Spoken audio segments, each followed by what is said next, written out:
Oh, yeah. Good morning, Vietnam. Welcome back to the episode of the Ministry of Truth. I'm your only host on the show. Realize it's been a couple days, but it's okay. I had family stuff to do. Family visiting, family time, 23-year anniversary. It only happens once or twice, pretty much once, unless I get married again. But then that's way, way, way in the future. That's probably never going to happen. But, ladies and gentlemen, boys and girls, I do have a variety of videos that we're going to go over today. Some of it news, some of that's been held for quite a while. I have 2 days worth of shows, but I just went through and picked, I'm going to make this all about crime. Why not? Tomorrow, on the other hand, we're going to go over this movie that came out recently. It's a remake, War of the Worlds with Ice Cube. If you have not seen it, I highly recommend it. I can't remember what streaming service it's on. People think it's a little boring, but pay attention. Pay attention to what these aliens are going after. And think Palantir. Think Palantir. But before we get into that started, we got to get a song started. And this is for you ladies out there. You really want to make your man happy? Well, first of all, go get a cup of coffee. Make sure he gets breakfast, because if he doesn't get breakfast, then obviously you're not making your man happy. Which, in that case, you will have to listen to this song, and maybe you'll learn something for it. Don't worry, your man will thank me.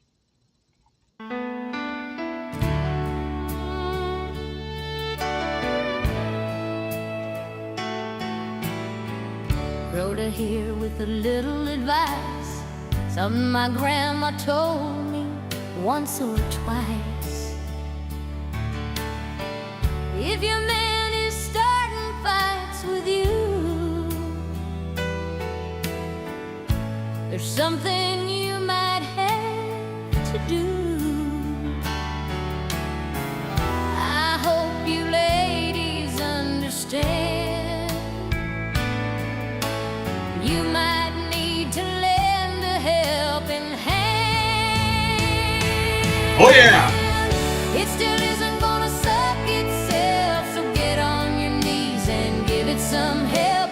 You gotta keep on going and pick up the pace, and when he's done, let him shoot it all over your face. Well, it's better down your throat, but hey. It still isn't gonna suck itself, so get on your knees and give it some help. Put it in your mouth, or lickety split. It's up to you if you swallow or if you spit. While things have changed since my grandma's day, they're still the same in so many ways. If you accidentally go and burn his pot pie, get on your knees and give it a try. If he had a really bad day at his job, make him feel better by taking his knob. It still isn't gonna suck itself, so get on your knees and give it some help. You gotta keep on going and pick up the pace, and when he's done, let him shoot it all over your face. It still isn't gonna suck itself, so get on your knees and give it some help. Put it in your mouth, or lickety split. It's up to you if you Well, all right. Now that scared people I now away, recognize Mr. what we're going to do is we're going to go over quick 2 videos. One, they're going to talk about a UFO that was hit with a Hellfire, I believe it was a Hellfire, and it didn't destroy the object, but it did split the missile. Well, let's watch this video, because this happened in Congress, and then we're going to show you a video. Well, I'm going to show you a video that maybe I couldn't see it, but my wife saw it and I saw it, and I don't think it's a drone. Well, at least for the video I'm going to show. Burleson for about 5 minutes. Thank you, everyone. It takes such great courage to come forward, and we acknowledge that, and I hope that you see that we are taking that seriously. And so thankful. I for should what probably you're show the doing video, today. huh? I'm also very thankful for previous witnesses that have come forward. I see Matthew Brown in the audience. He courageously stepped forward and was as a witness. I encourage everybody to look and seek Totally unrelated, but my ex-wife is from Burleson. Funny. his testimony. I want to thank the people that came in our first hearing: Ryan Graves, David Grush, David Fravor. And in our second hearing, Shut the fuck up and Admiral get to the Gallaudet, question. Lou Elizondo, and Mr. And it's time that we, believe that there are, aliens coming from another planet. But I'm open to that. And I think that it's our responsibility, especially when we're seeing that we have a government that is actively blocking information from us. Just last night, I tried to get an amendment onto the National Defense Authorization Act that fit in the germaneness of that bill to have UAP disclosure. And conveniently, it was named non-germane, mostly deemed by staff, not even an elected official. This is the kind of stuff that we repeatedly see. Last year, we were blocked by someone in House administration from being able to receive a full briefing from Arrow. So not an elected official, but someone in staff blocked us. Okay. And I've had it. Enough is enough. I want to cue up a video that I've been given. And as before it starts, I'm going to describe. This was taken October 30th of 2024. This video is of an MQ-9 drone tracking an orb, or this object, off the coast of Yemen. You'll see that another MQ-9 launched a Hellfire missile. That you cannot see that drone, and so I'm not going to explain it to you. You'll see exactly Good, then what it shut does. up. So that's the drone. Orb.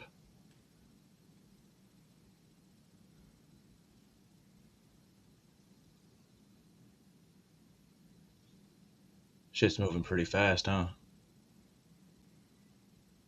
There's the Hellfire.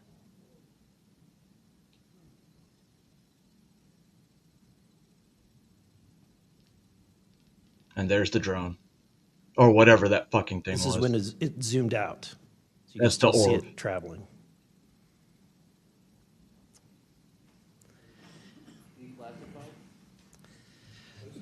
So, It's declassified now. Mr. Knapp, have you heard about events like this occurring? And what information might you have? I have heard about events like this. I have heard about this event. Jeremy Corbell and I talked about it in one of our episodes a while back. We did not have the video, though. There are servers where there's a whole bank of these kind of videos that Congress has not been allowed to see, that the public hasn't been allowed to see. Occasionally, some of that stuff gets out in the wild, and it comes our way. It should be going to you. The public should be seeing this stuff. And why you're not allowed to, I don't know. But that's a Hellfire missile smacking into that UFO and just bounced right off. And it kept going. It kept going, and it looks like the debris was taken with it. Yeah, what the hell is that? So What again, flies like that? again, I'm not going to speculate what it is, but the question is, why are we being blocked from this information consistently? I want to ask this just question: how in the world? This is the document. I want to enter this in for the record if Holy it hasn't shit. already been entered, Madam Chair. The document So that you ordered. provided on That's thread like 3. 250 pages. This is a huge file. How in the world did you smuggle this out of Russia? His butt. Carefully. In your socks? His butt. I don't think I want to be really specific about it because I might have to go back there and get some It's in more his butt. sometime. Although, no, that'd be crazy to do that. Well, I took the top pages off that were stamped with a security signature, and I carried them out on my person. But the rest of them I just threw in my suitcase and threw some caviar in there as a distraction as well, and hoped for the best. Otherwise, I'd be a citizen of Siberia right now. True. And you had you reported James Lakatsky came to you with government possession of NHI craft and how they ultimately gained entry. Can you testify to the veracity of that claim?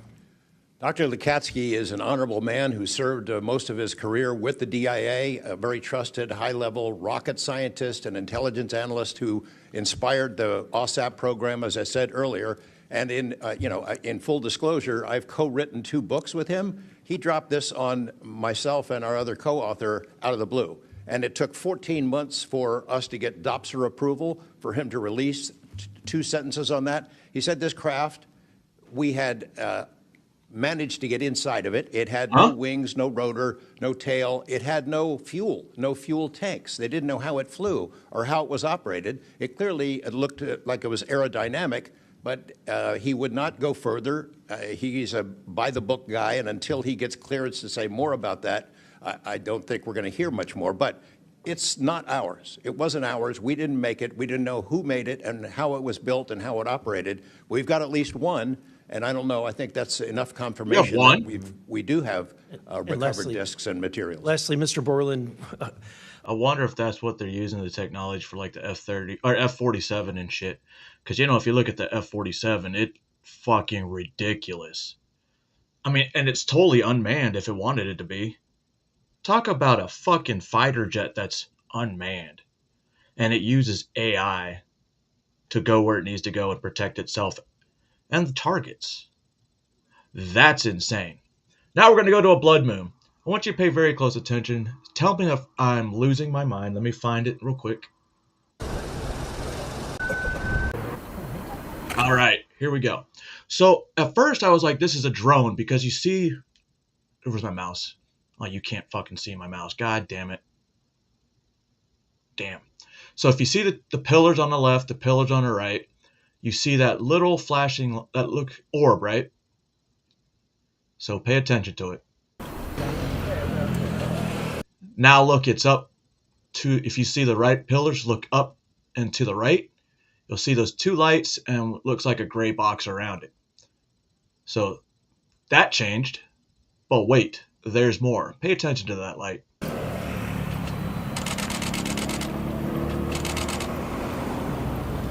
See it? Moves.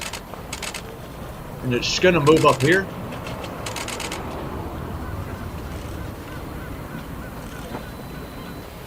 See how it's up here?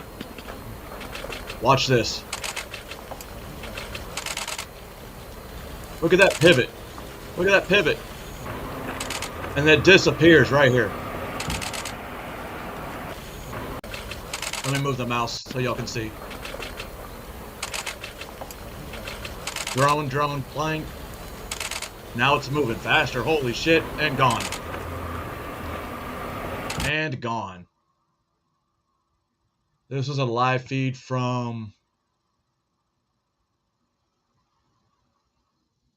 somewhere.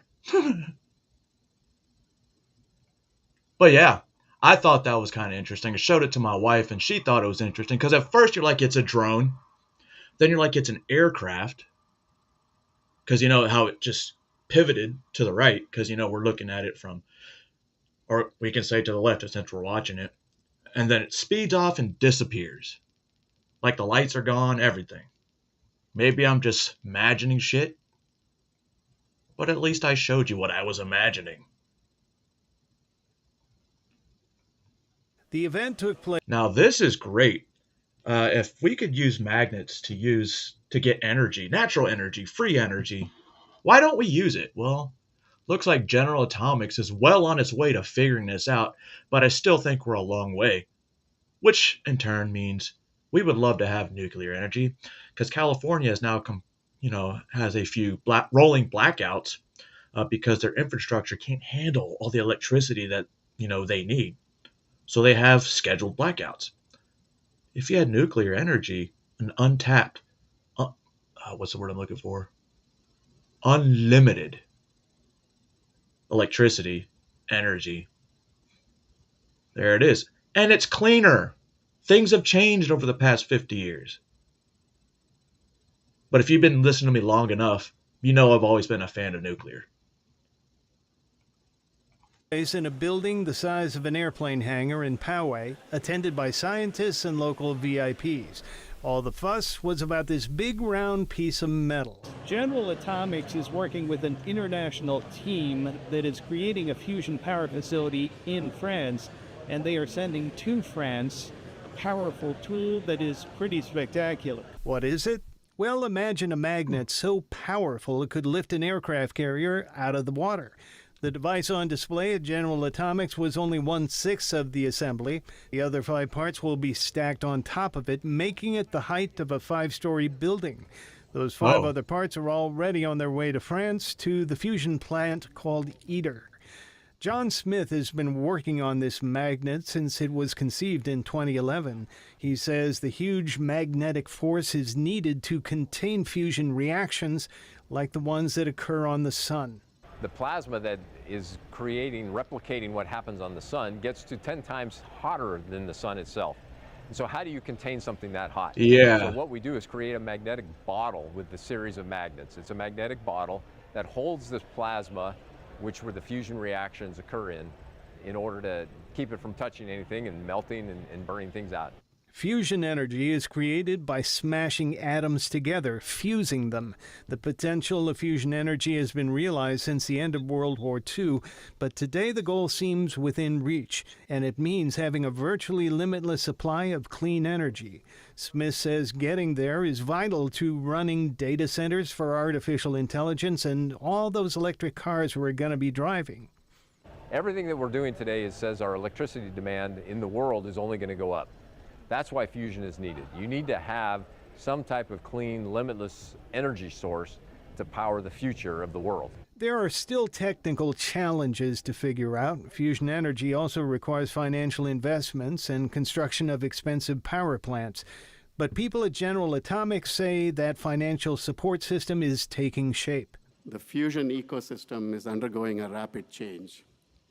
We have several private companies that are working closely with publicly funded organizations to really demonstrate a viable path to fusion energy in the 2030s. Whenever fusion energy does become a reality, Congressman Scott Peters says San Diego has been a big part of it. Our energy future is being written right here in San Diego, and I look forward to working with you to continue to support you to make that happen. Thomas Fudd. Oh, at least they're starting in California. Back to our top story. But San Diego, oh, that would make sense because San Diego does have a naval air base, you know. But this next one is going to, this happened last week, or earlier this week, when Donald Trump came and lost his appeal for the $80-something million for the Janelle Grant, E. Jean Carroll lawsuit. People were celebrating. Liberals were celebrating. And also at the same time, I was able to burst their bubbles. Like, he may have lost $85 million, which to Donald Trump is pocket change. But he is allowed by a vote of 6-3 on the U.S. Supreme Court to continue deportation operations in California and mainly Los Angeles. It's constitutionally allowed. Supreme Court ruled, and now it's the law. Well, it's not really the law, but it's going to happen now. It's going to happen. The Supreme Court handing down that 6-3 ruling that clears the way for the Trump administration to restart sweeping ICE raids across Los Angeles. Paul Perez is here now to react. National Border Patrol Council President. Paul, your reaction first to this ruling. Yeah, this is great for our agents, but it's even better for the citizens of California and our country because it's going to move the impediment of us allowing to go after these criminals that are all over the country. And so it's really great news. Our agents are very well trained. They undergo a very rigorous academy that's both mentally and physically demanding, where we study constitutional law, immigration law, and criminal law. And so they know exactly what they're doing. This only is going to help us do the job a lot better. And Paul, DHS reacting to this ruling, they say in part, quote, "This is a win for the safety of Californians and the rule of law. DHS law enforcement will not be slowed down and will continue to arrest and remove the murderers, rapists, gang members, and other criminal illegal aliens that Karen Bass continues to give safe harbor." Paul, what this ruling is essentially going to do is allow Border Patrol, your men and women, to use location, job type, physical appearance, Spanish speaking as some of the factors when making arrests. Why are those factors important to use? Those are all considered articulable facts. All our agents and officers are trained on how to testify to everything that we do. We understand that all the actions that we take may wind up having us sit in front of a judge and explaining our actions, because every defendant has the right to counsel, and most of these attorneys are going to try to suppress evidence or suppress the stop. And in this case, it allows us to use those articulable facts to establish the reasonable suspicion or the probable cause to effect an arrest. So we know what we're doing. This only allows us to do it, and it takes into account all of those factors that you mentioned.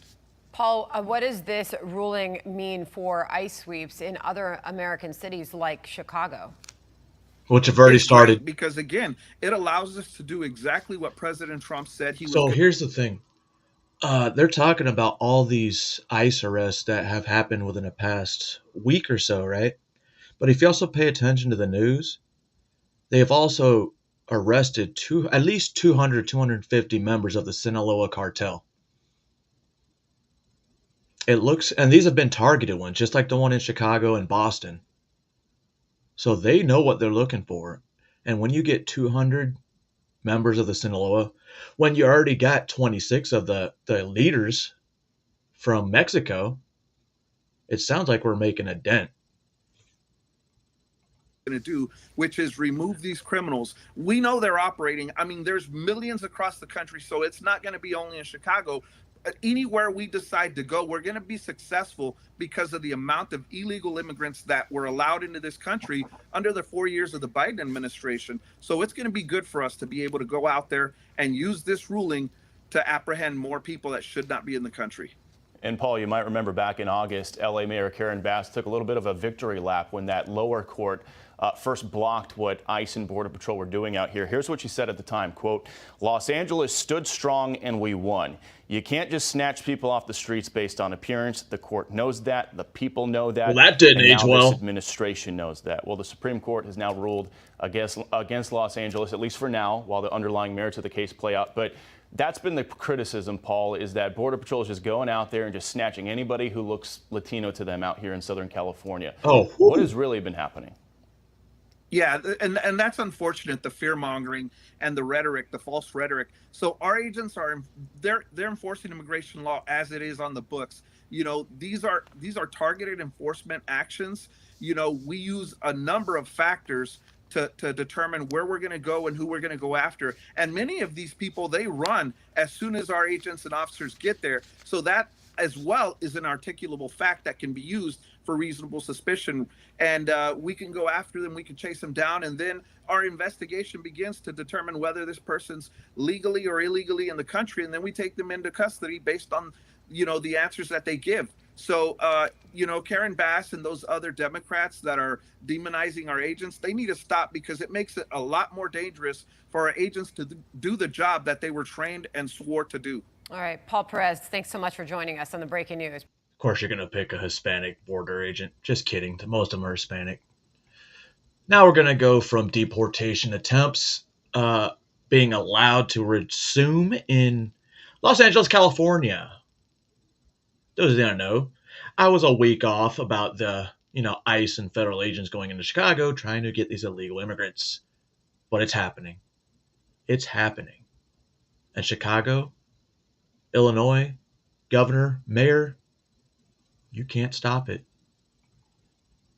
Another major headline we're following for you. The Trump administration launched an immigration crackdown in Chicago. CBS News immigration and politics reporter Camilo Montoyo Galvez is here with me now in studio to speak about this. Good morning to you, Camilo. How does what the administration is doing in Chicago and in Massachusetts, which we reported yesterday, how does that symbolize or signify a shift in how they're cracking down on illegal simply immigration? Put, Errol, the Trump administration is expanding its crackdown on illegal immigration to Boston and to Chicago. In recent days, ICE officials have started an operation in Boston targeting people who are in the country illegally, but who also have serious criminal convictions. The big policy change, however, is that anyone who is found to be in the country illegally during these operations could be taken into custody, even if they're not the targets of the operation and even if they're not criminals. In Chicago, we know that several officials and resources have been staging at a naval station in the Chicago suburbs to launch this increase in immigration operations in Illinois, targeting again people who are in the country illegally and who have final deportation orders or criminal charges pending. ICE is going to be sending more resources, more personnel, including Border Patrol agents, to this region to really crack down on so-called sanctuary cities. Not only has the administration threatened to withhold funding from cities like Chicago and Boston, but also sued them in court over these sanctuary policies. And this is the latest step to put pressure on these Democratic-led cities. Errol. And despite the resistance and criticism from Democrats and those who feel like these operations go too far, the Supreme Court did just hand the White House a win, allowing ICE to resume stops in Los Angeles. Explain the significance of that. This is a really consequential ruling, Errol. The High Court is lifting restrictions that a lower court had placed on immigration operations in Southern California, close to Los Angeles. That lower court order had prohibited immigration agents from Border Patrol and ICE from carrying out what are known as roving patrols that, in many cases, Errol, relied on factors like somebody's race or ethnicity, the fact that they were speaking Spanish or English with an accent, or their occupation, for example, as a day laborer. We saw ICE in Southern California, for example, raid Home Depot's based on these factors. Those were outlawed, those operations. That's actually not true. They are targeted, and they will tell you that there's collateral damage. I mean, that's just the reality of life. And you can't say it's not, because what happens in the streets of Chicago, the streets of New York, the streets of Nashville, when there's a fucking shooting, a drive-by shooting, right? And they unintentionally kill a child. For several months, but now the Supreme Court has allowed them to continue, and this will also importantly undermine future lawsuits against ICE activity in places like Boston and Chicago. But that is just temporary, right? It's like a Yes. temporary But for the stay time of a being, ICE lower can decision. continue those operations. Okay, Yeah. we'll continue to watch this very closely. Camilla, thank you very much. Hold on. Give me 2 seconds. We're going to talk about that last one. I don't understand why ICE already has said, hey, and they show you every day that they've been arresting motherfuckers, drug dealers, murderers, child sexual assaults, rapists, things like that. And then you still have all these leftists that are like, they're fine. They're just here to get a better life, right? But are they really? Are they really?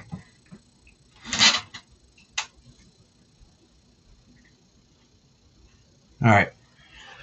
So, I have a long-standing hatred for Israel since 9/11, 2001.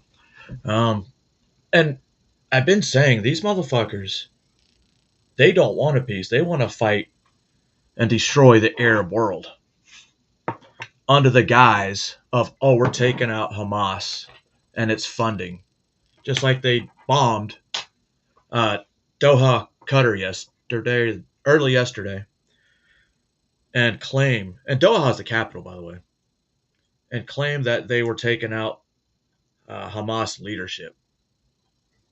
And there's also a thing going around that Israel, just like in Iran, has their people there monitoring and waiting and recording sleeper cells, as they call them. Now, if they had those in Iran, we know they had them in Qatar, then it's obviously we know that there's probably 109 other different countries that they're hiding in as sleeper cells. Remember the pagers? That they took long-term storytelling with these pagers? I don't think Israel's innocent as they think, as they want people to think. They legit attacked a independent nation without telling them. There's something saying out there that Steve Witkoff, I forgot what his fucking job is, gave a heads up to Qatar, but it was too late. But there's also a story or a report coming out that no such contact was made, and that's coming from an unknown Qatari source. So who knows? But this happened. Oh, this is not the one that happened yesterday. This is September 8th. I don't know why they targeted the specific building. I don't know if they knew if anybody was in it. But this again is happening in Gaza.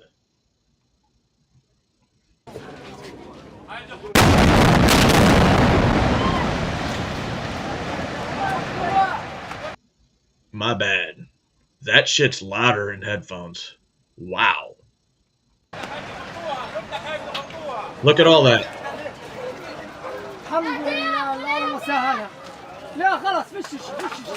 It's funny how they can do targeted, like pinpoint attacks, right?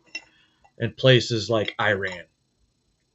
But in places like the Gaza Strip, oh, let's destroy everything. Let's level that building and everything around it. Collateral damage, it's okay, because they could be Hamas.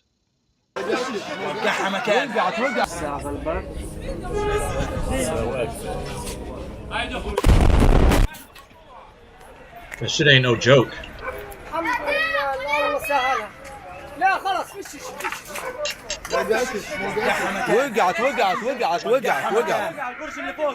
Well, I'm gonna show you. Did you notice that when it first happened, the camera fell? And I'm gonna tell you why. Because you don't see it in the video, but you see it in real time. Once that explosion hit, and you saw the light, along with the sound comes like a shockwave. It literally, you can see it's like a ripple. When that shit goes through you, it's a feeling that it's kind of hard to explain. It's like everything just skips for a split second. And you wake, and then you come back out of it, and it's like the heart has this weird feeling like it wasn't supposed to happen, but it did, and I'm still around. It happens. I don't know, man. That's just what I've observed from IEDs and mortar attacks and shit like that. Yeah, did you see that? Now watch how this camera shifts. That shockwave hit him.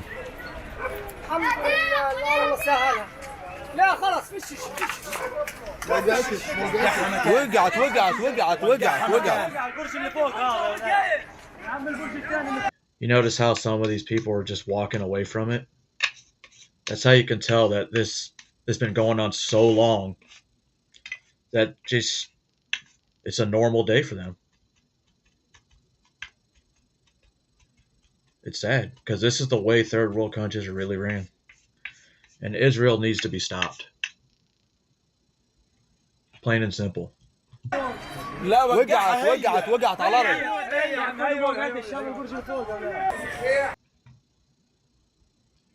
Those kind of things go underreported, of course, because Israel good, remember?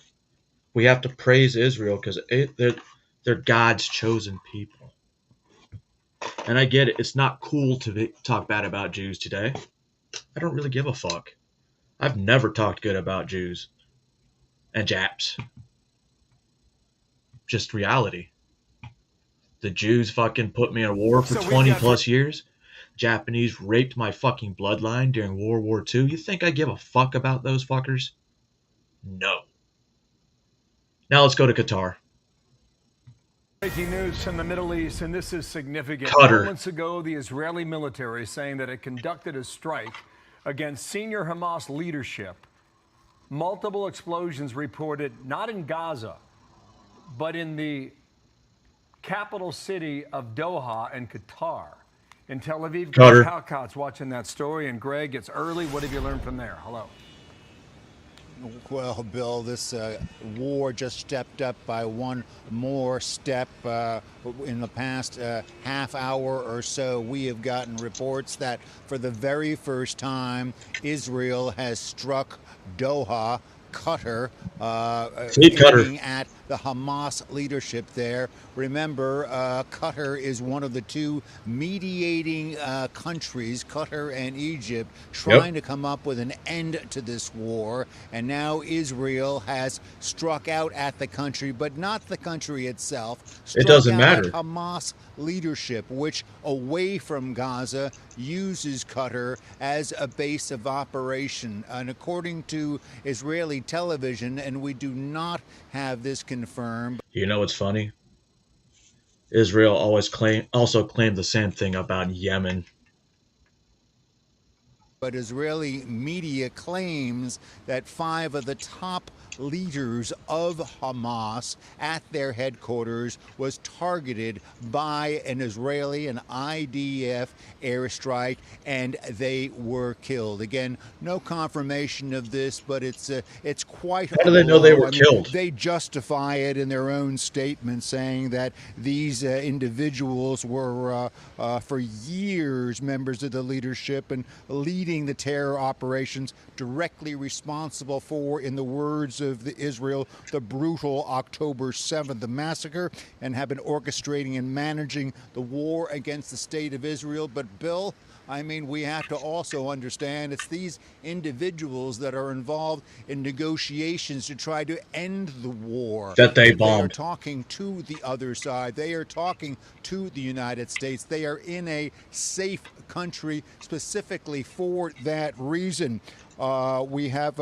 Donald Trump needs to man up and stop bending the knees to the Israeli fucking government. As you know, they have nothing we need. There's no resources in Israel that we need. Not that they have any. They're just. I'm starting to think we're using them as our pawn now.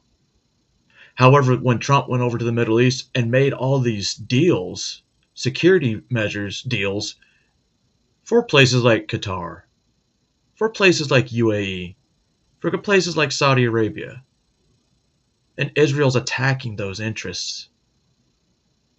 So when do we step in? Because we did say we will protect them. Maybe it's just from Iran.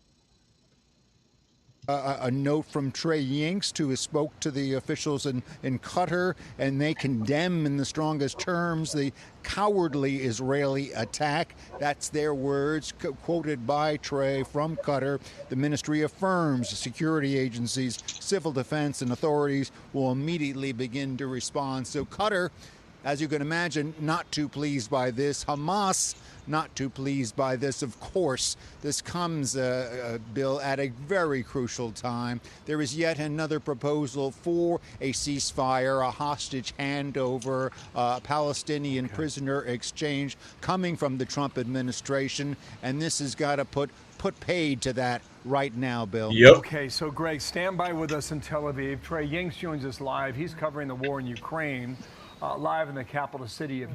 Give two fucks about Ukraine. Or just no money in peace, guys. There's absolutely no money in peace. And a lot of politicians get money, donations, kickbacks from the military industrial complex. And believe it or not, it's about even on both sides. Same with pro-Israeli donations. There's quite a lot. Either pro-Israeli, it'll say literally, oh, pro-Israeli or AIPAC. Kyiv. And Trey, the thing that's critical about the leadership. Back to that breaking news. Israel says it has targeted Hamas leadership in a strike in Qatar's capital city of Doha. We've been showing you this video over the last 30 minutes or so of the smoke rising from where the strike took place. Hamas's exiled leadership has been long based in Qatar and has served as a mediator, the country of Qatar has, in talks between Hamas and Israel for years. And that goes even before the war in Gaza and the attack on October 7th. The strike also could have potentially further complications or implications to reaching a ceasefire deal. The state of Qatar has now released a statement condemning this attack, calling it a criminal assault. Retired Army Major General William Inyart joining us with reaction to this morning. This is developing, but how does this further challenge peace talks in this region? Well, frankly, it's an attack on the sovereignty of Doha. You know, it's let's reverse the positions a little bit, and let's say that instead of Israel doing this, let's say that Iran did this. We certainly would be jumping up and down about an Iranian attack on a sovereign nation, and we should be jumping up and down about Israel attacking a sovereign nation. I think Netanyahu is simply making the path to peace far more difficult. It would be one thing, I suppose, if he had sent in a couple of Mossad agents and taken them out, but to do what looks like a bombing run on Doha is clearly a violation of international law. Now, this is a developing story. Major General William Enyart, we're going to be covering in the next hour. Thank you, sir, for jumping on with us. Netanyahu's been committing war crimes, starting war since I can remember him. I'm pretty sure he's been the prime minister more than once. How are we supposed to get Trump's message of peace when our greatest ally, according to a lot of people, doesn't seem to want to get rid of the war? I mean, we'd literally give them $8 billion a year. No ifs, ands, or buts. We need to stop funding them. If you really think about it, we are funding terrorism around the world. Israel's probably the biggest example.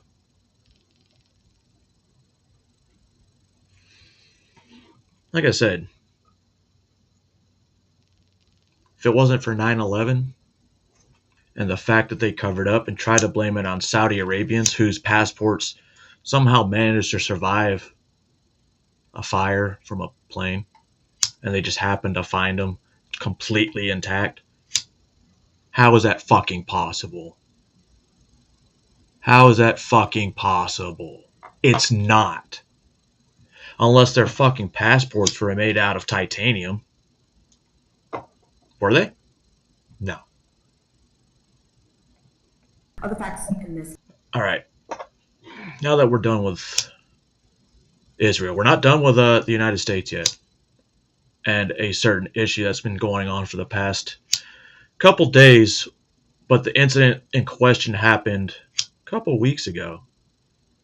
But as I watch more and more of this video and the commentators, never mind, I'll get into that in a minute. But this one's kind of fucked up, and it involves a abusing a 7-year-old child. Case are pretty horrendous. Difficult and disturbing details read aloud in a Franklin County courtroom on Friday, all surrounding Daniel Sisk and the charges he bought and sexually abused a 7-year-old girl from North Carolina. The child was interviewed and disclosed that she was sold and that her mother gave her to Dan, my dad, to have sex. Prosecutors say the child's legal guardian, her grandmother, told them she hadn't seen the girl since her mom picked her up on July 12th. The grandmother believes the girl went with Sisk the next day. While in Reynoldsburg, Sisk was living with another woman who had 3 children. The woman reported that she knew the child was sleeping in a bed with the defendant and thought it was weird, but saw him as her father figure to the child and knew that he had been in her life for a long time. Prosecutors say when Sisk was confronted about the father figure. I mean, sometimes it's great, but just because they're a father figure doesn't mean they should have been a father in cases like this. Case, he admitted that the child had been with him for more than 2 months. The defendant agreed that the child used to sleep in his bed, but it stopped when he thought better of it. The defendant admitted that he bathed the child despite her age. Prosecutors also say they talked to the girl's biological mother, and she told investigators that Sisk would pay her. Detectives have spoken with the child's biological mother, who advised that the defendant and her correspond via calls and text messages. Often, defendant will pay her when she needs help. Prosecutors say the girl was likely abused more than 30 times. No shit. The case was first presented in Licking County, but it was dismissed and then refiled in Franklin County because evidence showed that is where the abuse happened.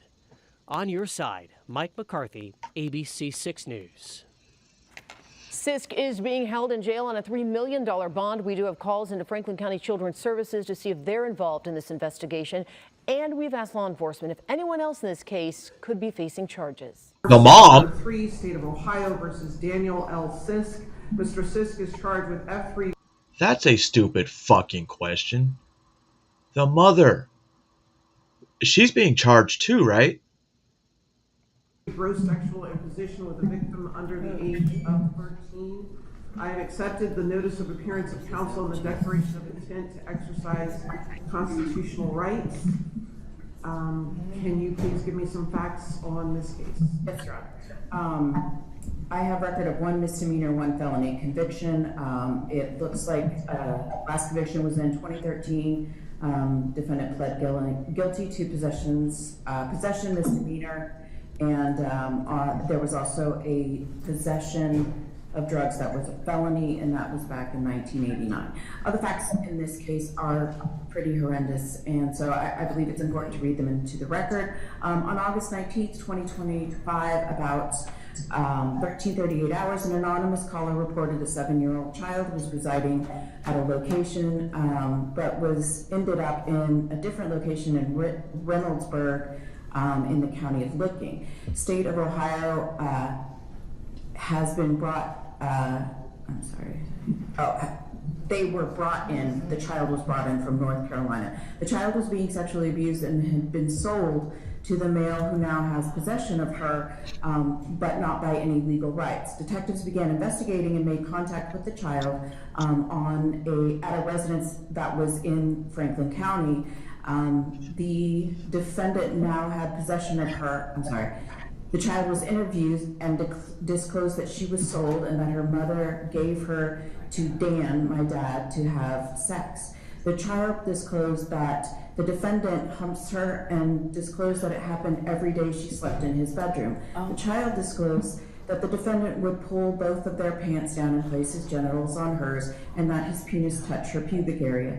The child estimated that she has lived with the defendant for about a month, and this occurred every day. The child disclosed that she knew she was not supposed to tell anyone because then things would go wrong. Contact was made with the child's legal guardian, who reported her daughter, the child's mother, had visited with the child and not returned her on a day the last time she visited, which was on July 12th.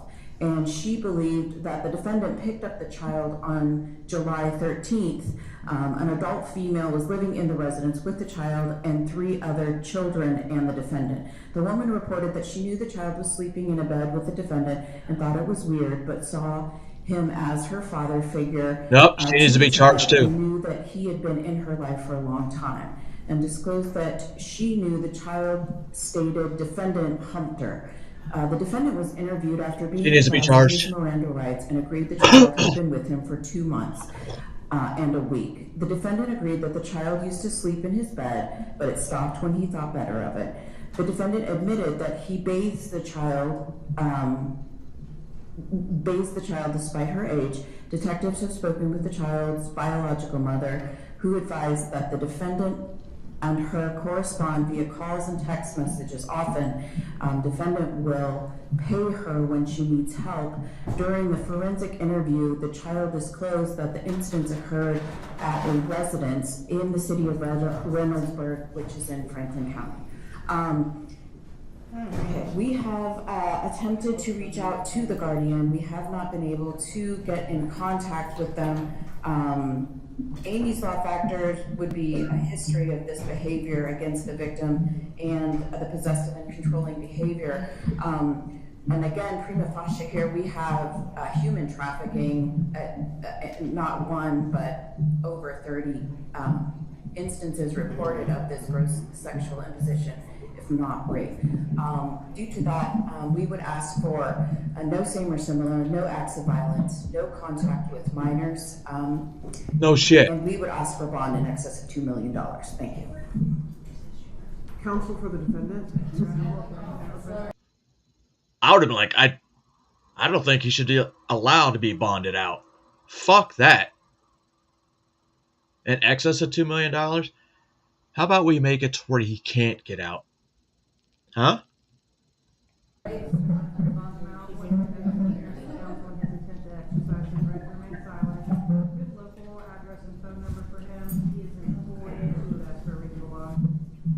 Court is going to order no future acts of violence. The court is going to order that he not be permitted around any minors.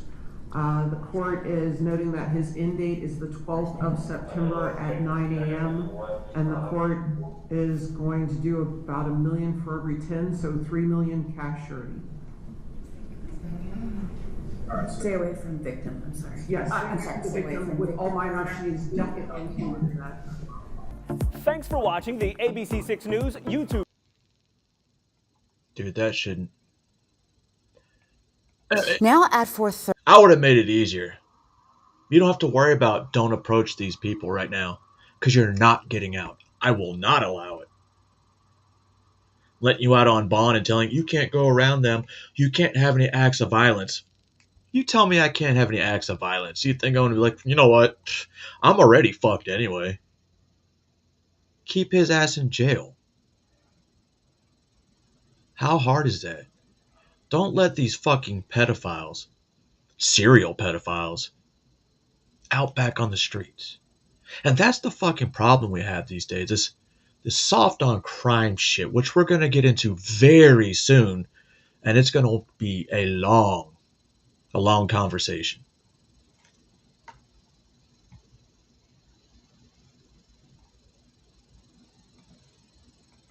Possible human remains found outside of a home in North Houston. And the Houston Police Department says they're now trying to identify who that person was. ABC 13 reporter Sarah Alshake is live on McIntosh Street now, where police say they found the remains. Sarah, though, you talked with the woman who says she and her sister found a skull sitting outside their home. Yeah, she says it was sitting right there on top of those mattresses that they were planning to throw out in front of their home. Now, after police arrived, HPD says they eventually found more remains elsewhere.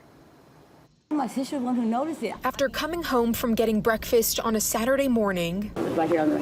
Connie Guerrero says she and her sister found something disturbing sitting outside their North Houston home. When we got off the car, we got closer, and sure enough, it was a skull. So we called 911. They came out here, and when they came out, they closed off the street, the perimeter. When officers arrived, the Houston Police Department says they found... I don't know, in my mind I was thinking a head, which technically is a skull, but I guess it was just a skull. Found the skull sitting on items put out for trash. They said it had to be buried for a while, they said, because when they cleaned the skull off, they said there was a lot of dirt inside the cracks of the skull. According to police, witnesses described a homeless woman walking with it and leaving it there. HPD says officers found her and she took them to a location where there were additional remains. Houston police say an anthropologist from the Harris County Medical Examiner's Office responded and collected what is believed to be human remains. Now officials are trying to figure out who they belong to. This happened right here. It's just too close to home. Guerrero ultimately left with many questions, wondering what happened to this person. I just feel bad for the person that is, and whoever's missing out there and reported missing. I want the closure to know that, at least some family member will know this. Whoever they found, we found their missing person that they're looking for. But we begin tonight in Pierce County, where authorities say they have disrupted a major school shooting plot. So glad you're with us. Hi, everybody. I'm Michelle Esteban. That suspect in this case, just 13 years old. Pierce County deputies arrested him, and police say a search led to a large quantity of firearms and loaded magazines with, quote, school shooter writings on them. I want to get right to Como's Ryan Sims. He's live at the Pierce County Sheriff's Office for us tonight. And Ryan, deputies say the timing here just so critical. Yeah, they say it was in the nick of time, and they say that this is the result of seeing something and saying something. They say it was a tip that really helped crack open this entire investigation, and a very disturbing one at that. According to deputies, that 13-year-old suspect is not currently a student in any of the Pierce County schools. In fact, they say he has not been enrolled in any local school. That's what I found weird. Homeschooled. I assume he's homeschooled. Or is this another psyop? Districts for 4 years now. Yet, thanks to that tip, deputies say they uncovered evidence that suggests this teen had a hit list of possible people he wanted to kill, and that he was going to carry out that plot at least one school here in the South Sound.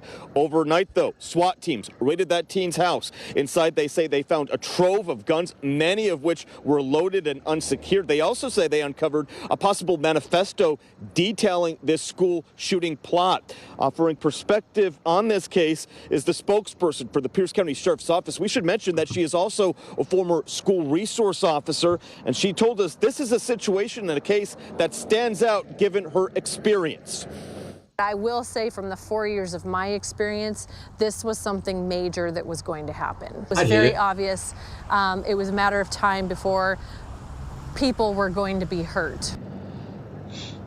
At this time, deputies have not yet said which schools may have been the target of this plot. Other than guns and disturbing notes, deputies say a check of the suspect's house also turned up clothing that could have been worn during an attack. And the big question that I'm sure a lot of people are asking, what happens to the parents or the guardians of this teen? After all, again, they did find loaded magazines. I don't believe it. I don't believe it. It's too close to the, being an exact copycat. All these guns. Homeschooled. I don't believe any of it. More fear stoked in the community. Right? More fear. I don't believe that fucking happened.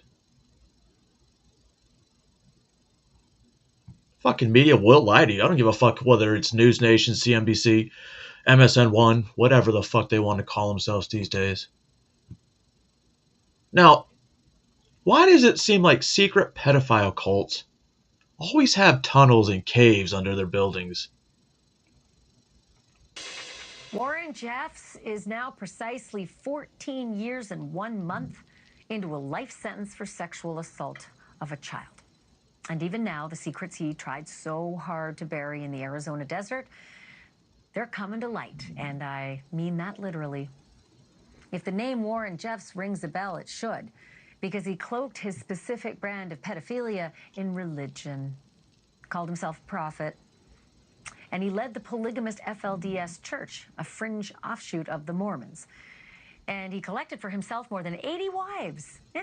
That's a lot. Celestial wives, he called them, which, meant that they were married spiritually, I just want like 3 or 4. Polygamy is illegal. 24 of those so-called celestial wives were underage, also illegal. Before the indictments came in multiple states, he lived with his enormous family in a sprawling Arizona compound. And under that compound, way down below it, concealed from the world, were secret caves and passageways that were dug out to hide Warren Jeffs. Really? From the police, but maybe also from the apocalypse that he was so fond of preaching about. Mike King, who is a crime and cult investigator and who's appeared on this show several times, was given an inside look into Warren Jeffs' compound and those caves. And yes, Mike King was allowed to bring a camera. Who built those buildings? Mike King and his videos at CrimeCon. After the raid on Short Creek in 1953, if you remember the history lesson, the FLDS took this stance of never again are we going to allow this to happen. Not only were they preparing for the end of the world from a religious standpoint, but they were temporally preparing for it. And they started digging caves that I heard about all the years I was investigating. Look at those. They're beautiful. I mean, aside from what the fucking they were doing, look at these caves. This is beautiful. This is where I want to live. Right? Have my little mini nuclear reactor. Got running water. Safe from the elements. And it's always going to be a crisp, at least a crisp 67 degrees in the summer. I could never find. When I talk to members of the FLDS, this is a church of 13,000 people. They would say they don't exist. Oh, look at that. About it, but they don't exist. I would talk to leaders in the church who fell away and said, no, it doesn't exist. And I said, Willie, there's too much smoke. They got to exist. And it wasn't until about a year later, Brian, Willie actually called me and he said, you've always wanted to stay in the house I built for Warren Jeffs. And if you remember, that was a house built for 87 wives. And he said, I'll make you a deal. If you agree to come out here on your own, I'll let you stay the night in the house alone. I'll clear all my wives, all my kids, everybody out of the house. Interesting. So I'll give you free reign. Well, what he didn't know was I had testimony from people for years that would tell me where the secret passageways were and other things. And he turned the keys over to me. It was kind of a crazy moment. Dummy. My wife was like, you're going to do what? And I ended up spending the night in this home that he built. And I found those spaces where the false walls were and other things. You did, just by yourself there? I was by myself. Isn't that the dumbest thing you've ever heard of? Just right? exploring by yourself? Me and my Glock, I might say. Yeah. Good, good. Were you nervous at all? I was very nervous, but how do you turn down something like that? Anyway, especially when you know what to look for. The next morning, I hear a tap on my door, and that kind of brings you out of a sleep. And I open up the door, and there's one of his wives standing in her prairie dress, the typical FLDS hairstyle. She hands me a key and a set of coordinates. He said, Willie said you could go inside. Huh? And I went inside the secret cave. Super creepy. My thanks to Brian and to Mike King for that. Bro. Aside from that guy being a sick son of a bitch who deserves a lot more than life in jail, because his life in prison should have ended the second he walked in. Actually, let me rephrase that. A week after he walked in, because he needs to get, numerous Bubbas and Tyrones to make him feel wide open to the world. To when he farted, all you heard was,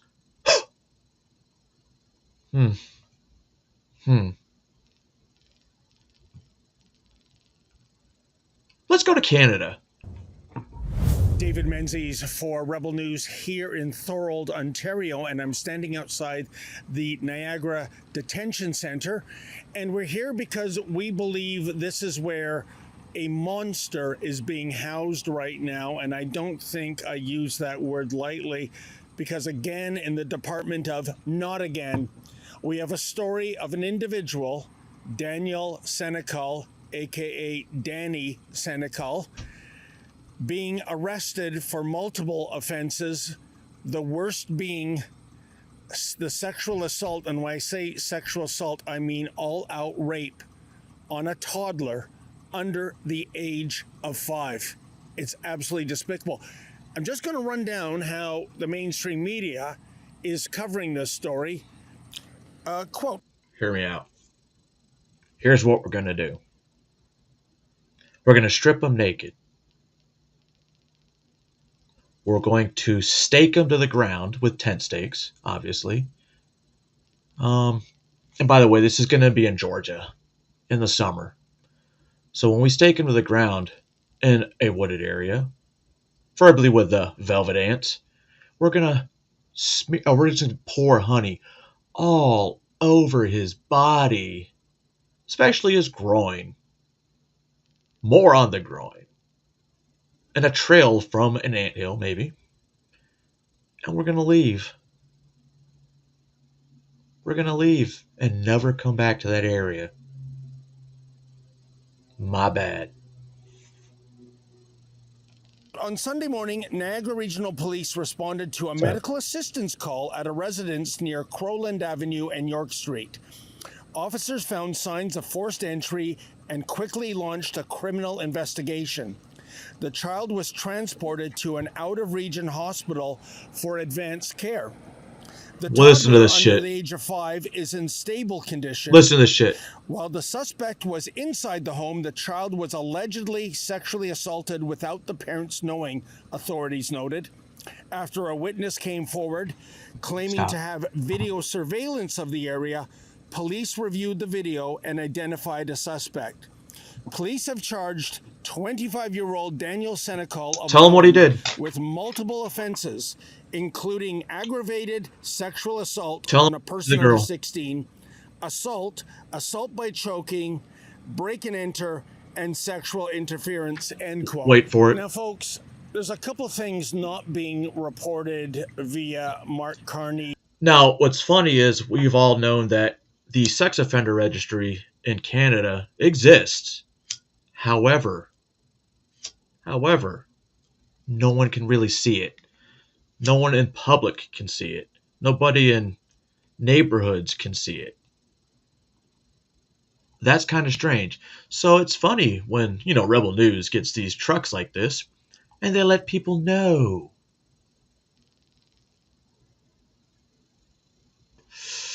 We should start doing this in the U.S. Funded mainstream media outlets. In fact, the only mainstream media outlet I found reporting the details we're going to bring to you was the Times of India, if you can imagine. For starters, as I alluded to earlier, that assault was rape. And allegedly, that toddler needed several hours of reconstructive surgery for her anus and vagina. That's how. I'm not going to replay that.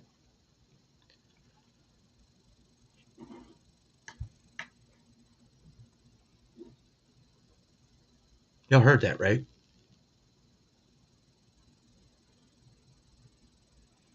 This guy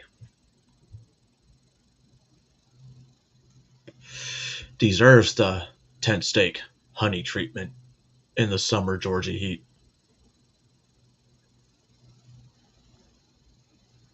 There's no excuse for letting people like that live.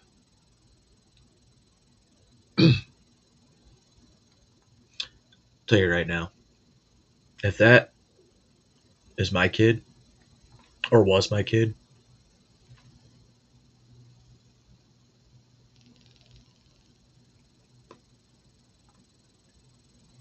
I'm going to take out every living family member he has.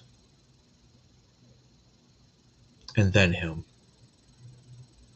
So he knows he fucked up.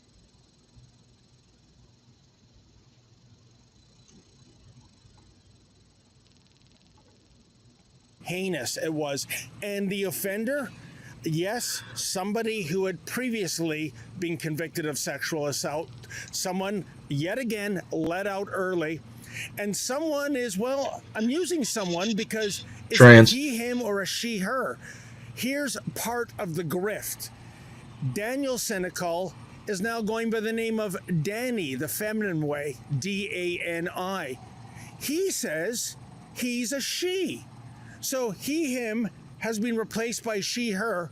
And that's all you have to do. You don't need to get the surgeries. You don't need to take the hormones. You just say, I identify, therefore I am. And the prison system will accommodate you. And we were tipped off that this... Bro, fucking Canada is so ass backwards. They're so fucking liberal. It's gross. It's fucking gross. Oh, and not to mention, there is I can't remember what city it is. I forgot to save the segment. They're making it to where you can't speak English. Pretty much, when it comes to public. So if you're a tourist and you don't speak French, they're technically not allowed to speak English to you. Or even if you're a Canadian and you prefer to speak English, you're not allowed to speak English. That is the strangest fucking thing I have ever heard of. And it's true. I verified it 3 times. It's true. It's damn true. Yeah. Man, and that's what he is.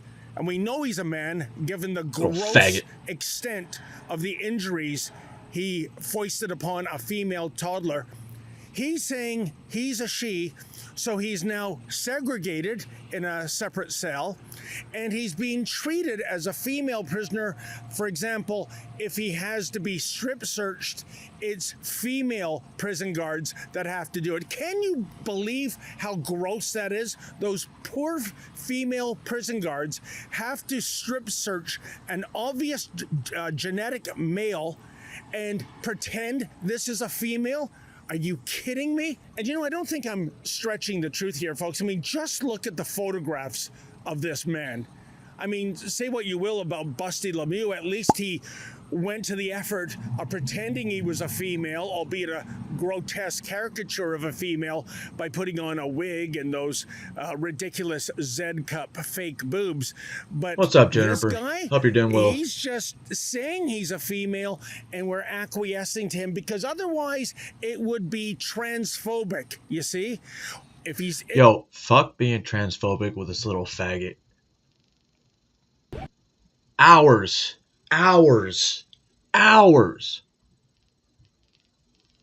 of reconstructive surgery to a 7-year-old's.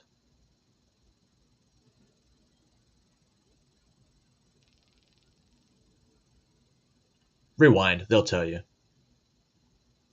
I want to kill him. In Minecraft. A lot of this is satire, but it's not really. So everything I say is satire. I would totally kill him. But I explained how I would do it if I wasn't a fiction writer, right? Because everything I say, it's totally fiction.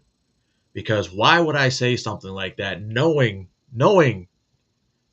that it be considered a threat? So this is not a threat. This is hypothetically because I am a writer. Or something like that. Now we're going to head. Y'all remember hearing that Donald Trump had a typed out letter where he drew the shape of a woman, right? And signed it Donald. They finally have that letter. The only thing is, it doesn't match Donald's signature. I don't think this one's about it. This is not. This is John Fetterman, everybody's favorite Democrat who had a stroke and went to Walter Reed for a month and came out based. Kind of based. He still loves Israel.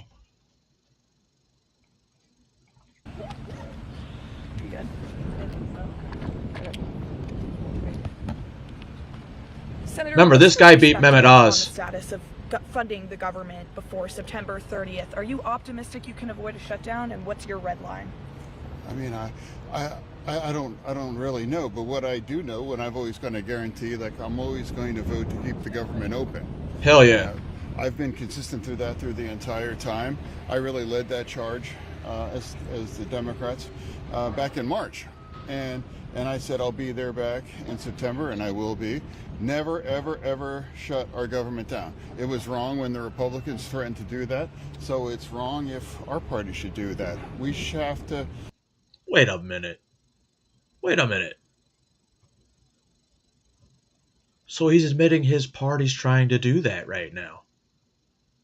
This is one based motherfucker. I mean, I wouldn't want him as my representative. You can keep him, Pennsylvania. This is pretty based. Finally. Although they're going to say it's because, he's I don't know what they're going to say. We should find a way to keep it open. That's a core responsibility. I mean, that's... Pass a budget. Do you worry that some of these congressionally appropriated funds, though, that the president ultimately uses pocket rescissions to undo or other methods, do you worry that... I'm not. I mean, that's tiny amounts. $9 billion out of what this for the other kinds of things. I mean, I'm not going to take that bait and freak out over some. When you're talking $1 trillion things, it's just like I'm not going to lose my shit over that kind of a thing. I'm certainly not going to shut the government down over that kind of thing. That's crazy. And Senator, you're on the subcommittee that's going to be holding a hearing tomorrow on the title of the public perception of vaccines and corruption of science. What do you make of that hearing? Can you give us a preview of what you will be asking some of the witnesses? Well, I mean, I agree with the president. He wasn't he just saying that they work? Yeah, end of story. Yeah,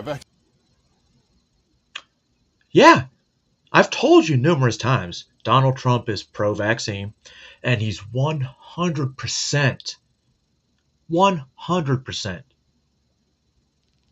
pro-COVID vaccine. He even will let you know, I think people should get it, but I'm not going to make you get it. But I wish you would. You know why? Because Operation Warp Speed is part of his legacy. Part of his legacy. Listen, I took vaccines for 37 years of my life, from the time I was born till the time I retired, and then I got one flu shot after that in 2020. Wow. Before COVID. No, wait, because they had the COVID vaccine as well. It doesn't matter. But I think I've earned the right to be anti-vax, but I'm not really anti-vax. I just don't think you should get them. Think. Pay attention. I said think. I don't think you should get them. It's up to you. You can have myocarditis, because apparently that's what hepatitis also creates. Oh, fuck, I'm too lazy to look it up. Hello, Zippity. Do-da. I thought that said DoorDash. But anyway, back to Senator John Fetterman. Vaccines work. I have 3 kids. They're all fully vaccinated. You know, I've had the COVID vaccines through. Truth be told, all my kids took their required vaccines.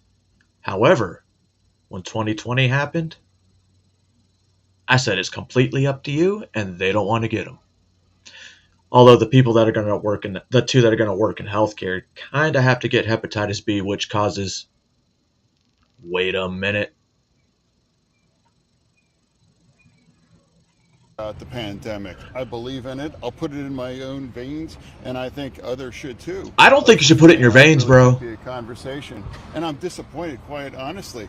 I've met with RFK twice, and he expressed that he's not going to try to damage or destroy vaccination here in our nation there. Y'all hear that? He met with RFK Jr. twice, and he said he's not trying to damage the vaccinations, which is true. He's not mandating certain vaccines, or any vaccines for that matter. He's getting rid of the schedules. Not getting rid of the vaccines themselves. And that's where all these fucking, I don't know how do you say this, people that comment Facebook and Instagram, and it's all about, well, everyone needs to be vaccinated. If you don't get vaccinated, your kids, you should go to jail. I'm like, listen, no, this isn't California. And a lot of people think I'm anti-vax. I kind of am. But like I said, 38 years from the time I was born to that last flu shot in 2020. I got every vaccine required of me, which in turn might cause early dementia. It's what I found out when I was going through vaccine shit, last week. I'm going to do a long thing on vaccines, and we'll see. Because certain things in those vaccines shouldn't be in there. And they know it. Especially when they give you more than one immunization at a time. They know what they're doing. They do.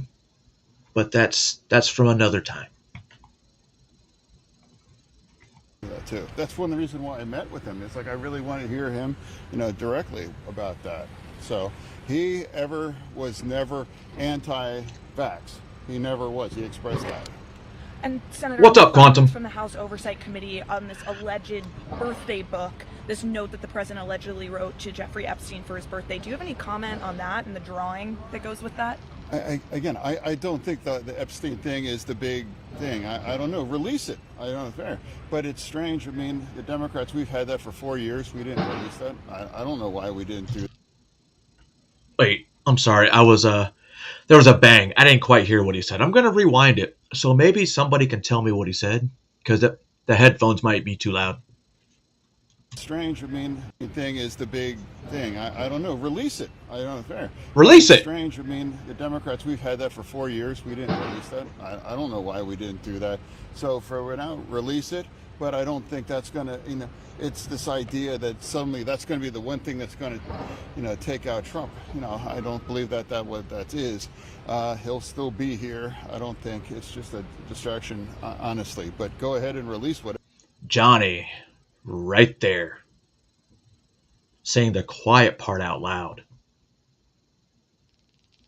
But he gets ignored, I promise you. Everything he just said, the Democrats know. He said it out loud. Pay attention, people. People are paying attention, and they know, and they're quietly letting out what they shouldn't be letting out. Unless he knows what he's doing. Fetterman's not dumb. I don't think he's dumb. I think he plays that role, but listen to him talk, except for the pro-Israeli stuff and the abortion stuff.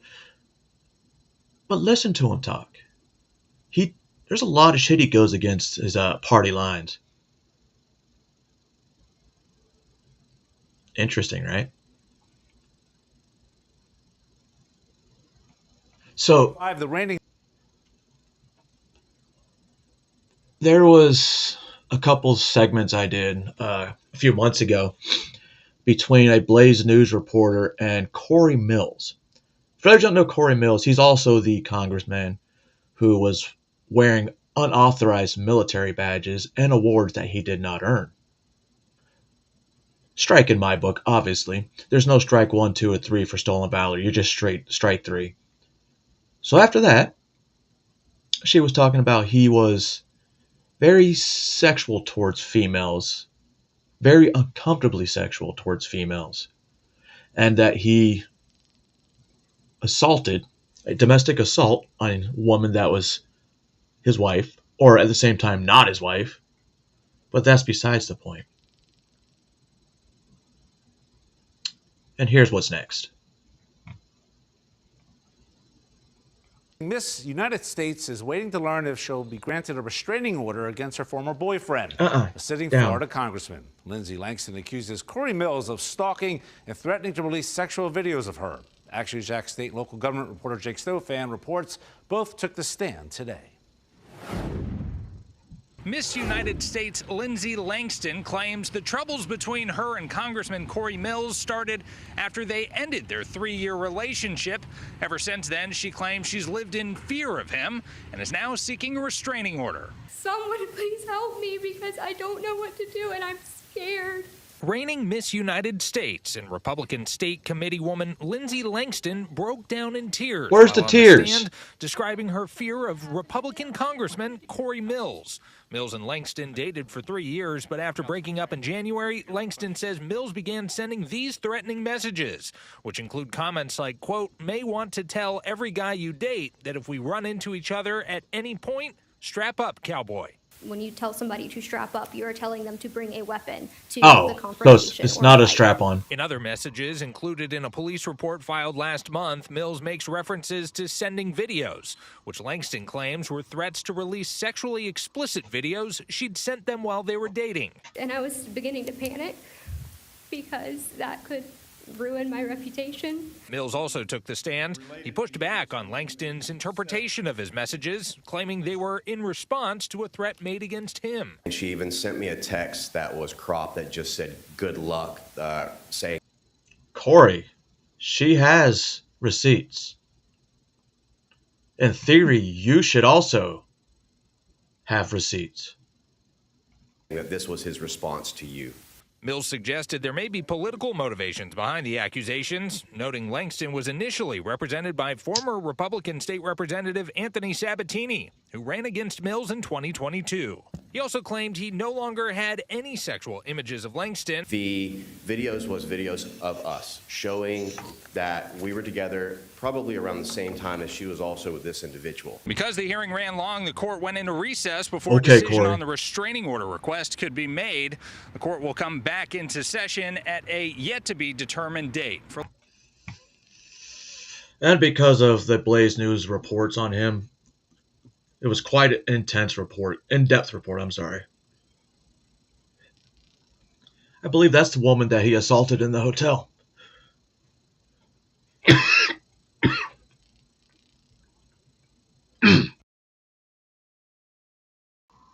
I believe that is the same woman the Blaze News report was talking about. And once you have stolen valor, I don't trust. Goddamn. I don't trust a goddamn thing you say. And I hope he gets censored. This motherfucker should be kicked out of Congress. But again, that's just my opinion. And you know what else? We're going to go talk a little bit more about immigration and how if you voted for Trump for the pro-immigration stuff, pro-deport, whatever, you know what I mean. You're racist. You're racist. Just want to throw that out there. That has nothing to do with being racist in this video, but you're racist. If you voted for deportations, you are racist. But at the same time, I guess I'm racist because I want to deport everyone. And I have good reasoning. Good reasoning. Like I've said before, all these motherfuckers that talk about, well, they just wanted a good place to live. Oh, it takes so long to get a goddamn green card. I know. But guess what? If you do it the legal way, hear me out, you don't have to live in fear. Whoa. Crazy, right? I just want to know what ICE agents out in the field right now, what they consider to be a criminal. Is that someone who has committed a crime like her voice is annoying shit? Or what about Narcisco Barranco, the father of 3 Marines who was cutting bushes at an IHOP before they took him off the street? I don't give a fuck if you're a father of 30 Marines.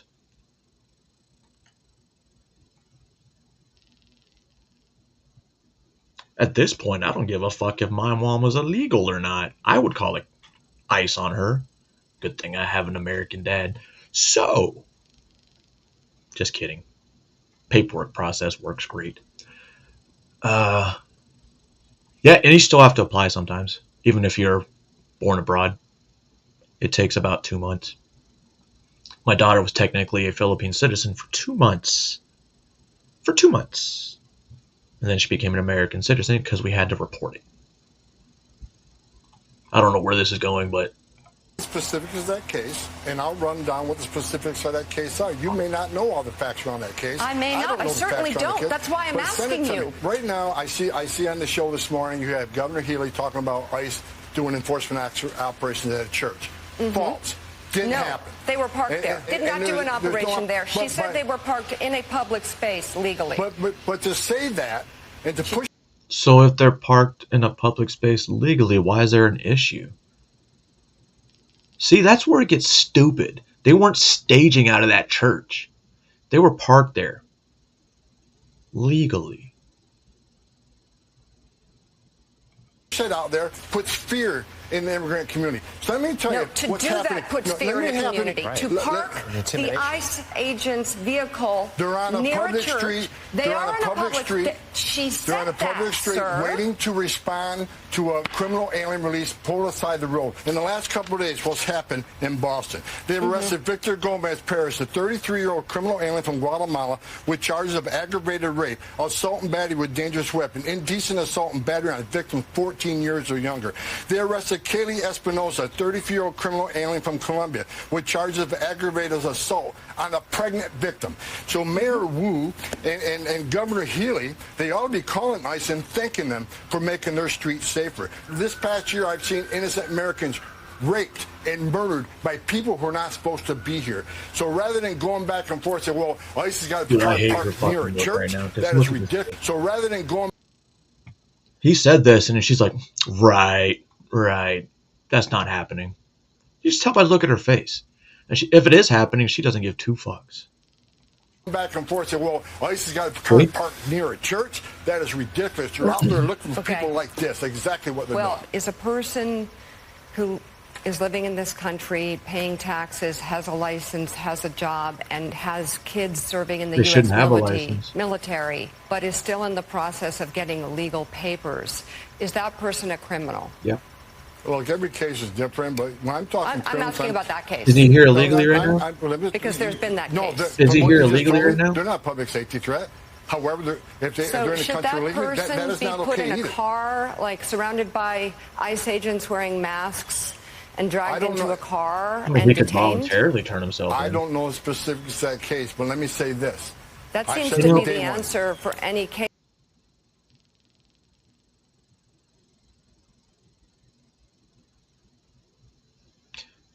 There are videos of them just being taken off the streets and put in cars, but those are few and far between. If you think about it, we have almost 1 million deported, but you have like a handful of videos of how they're getting arrested,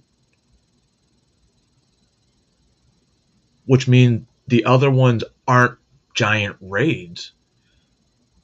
They're like 2 cars, and they're getting them. But they're not saying that they were, or showing they were thrown into cars. But that's the only thing you show you. That has happened that you don't want to talk about. Are you going to let me answer the question? Yes, sir. I don't know the facts of that case. I don't know what you're talking about. I have to look at the facts of the case. However, I will say this. If they're in the country illegally, that is not okay. And people think illegal immigration is a victim of crime, and it's not. Do they have a criminal history? Have you seen the intelligence? Do you have a? I'm just asking. Do you consider someone who is trying to get their papers now struggling? I'll tell you right now. I was talking to my wife about this, and I think I spoke about this. You know how many fucking background checks you got to get just to get the green card application, or to pass that green card application and get approved? It's quite a few within the country you live in, your state, your province. But every other country that you've ever been to and lived or worked, you have to get a background check from those police. So these people are not being vetted, and that's the issue. That's why the process takes a while. That's why you have to get a physical. Because certain conditions, they won't take it because it's just the way it is.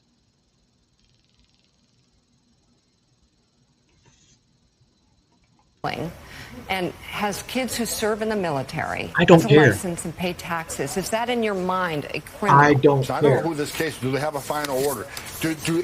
Have you seen the background investigation or the investigation that was built upon by the ICE agent? What's involved in that case? Things that you may not know. Crazy. So unless I know the specifics of that case and I have the file in front of me, I can't make that. It's crazy because when I had to do my secret security clearance, I had to go back 10 years for everywhere I lived, 10 years, and I had to find somebody that I could use as a reference because they will call. Obviously, it's for security clearance and I had to make sure you're not lying. But even for that process, it takes a long while. Not for me, though. I needed it expedited, so I got mine in about 40 days when it takes 3 or 4 months. I was just that special. Like I said, my family, a good majority of my family had to do the whole thing. The whole thing. And it took 2 years to get the green card. 2 years. But after that, if you come here, you stay out of trouble. You do what you're supposed to do. In 10 years, you can apply for citizenship. Like I said, you got here with a green card, right? Because you came here legally. stay out of trouble for 10 years is all you need. And then you can apply for citizenship. Once you get here, you have it made as long as you stay out of trouble. And those are the ones that are getting deported. Determination well, if they're a threat I would like to see that data that you're talking about, the 70%, the criminal history. I'd love some transparency as to why a lot of these people have been disappeared. Well, here's the rhetoric again, right? You just meant disappeared. That is a ridiculous thing to say. It is. Because ICE is doing the same thing we've done for decades. But because of the last 4 years, ICE wasn't allowed to enforce the law.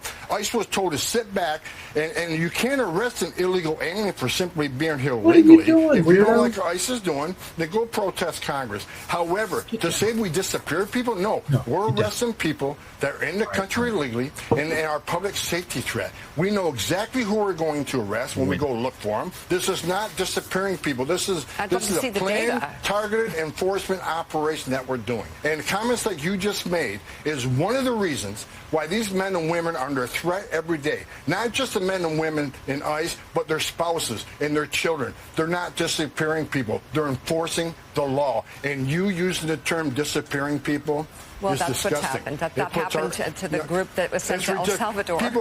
U.S. citizens get Anyway, I'm done with that. If you know where they're at, then they didn't disappear. You just said they were sent to El Salvador. We know where they're at. If they know where they're at, they didn't disappear. Dumb cunt. All right, so here's an example that I've been waiting to show this one. Once I saw that little faggot that said he was doing stolen valor, right? With his stupid uniform. And he did all this to get arrested. Let me see if I can find it. Oh, fuck it. We'll play some of it. And the guy that said all this shit, I was like, first of all, I was looking at him. I was like, this guy can't be real. The awards don't match. I still don't think all the awards are real, but he is a Green Beret. So good majority of like maybe 75% of them are real. Ella Inger does an incredible job at exposing this guy on every level. And I'm just going to give you 2 examples. This is him on the news lying about a boy getting killed in Gaza. And these people, they don't fact check him. They don't consider it. This is the propaganda that I'm telling you guys about. Check this out, and then I'm going to show you how he got exposed earlier because he was disgruntled, and this is why he even coming out and being anti-Israel in the first place. Roll the clip. And as you can see in the pictures that were shown in the beginning, we later found out that he's 10 years old and is amongst those that were gunned down on the road back to the Morag corridor. Anthony Aguilar sold the media a story, but he left out the truth. The boy he described is alive, and according to my sources, he was found alive, doing well, 2 weeks ago in Gaza. And this week, Aguilar made headlines again, arrested after interrupting a Senate hearing to denounce U.S. support for Israel. He was later released.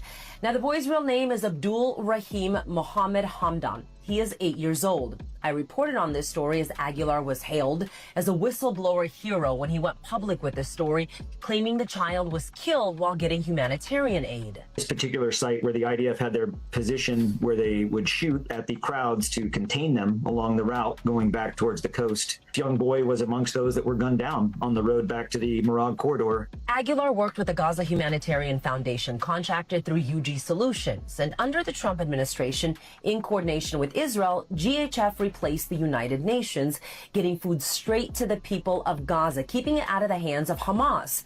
Aguilar tried to undermine that.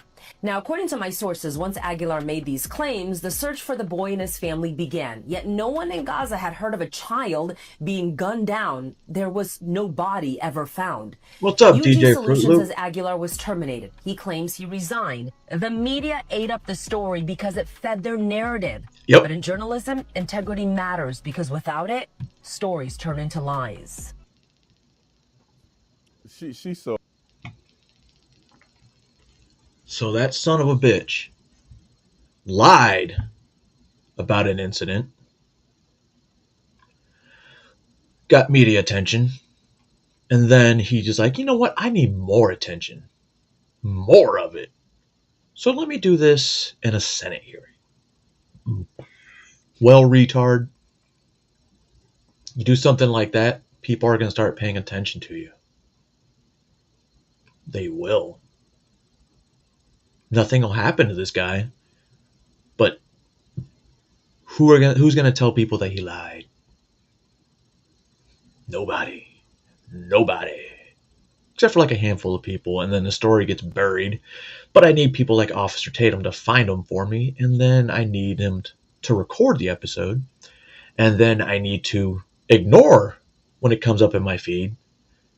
Especially this one. This is one of the ones I ignored, and then I get sent this one from none other than Zippity-doo-dah, zippity-yay. What's up, Dominique? Oh, did I tell you?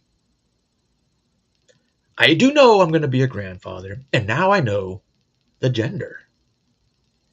The gender.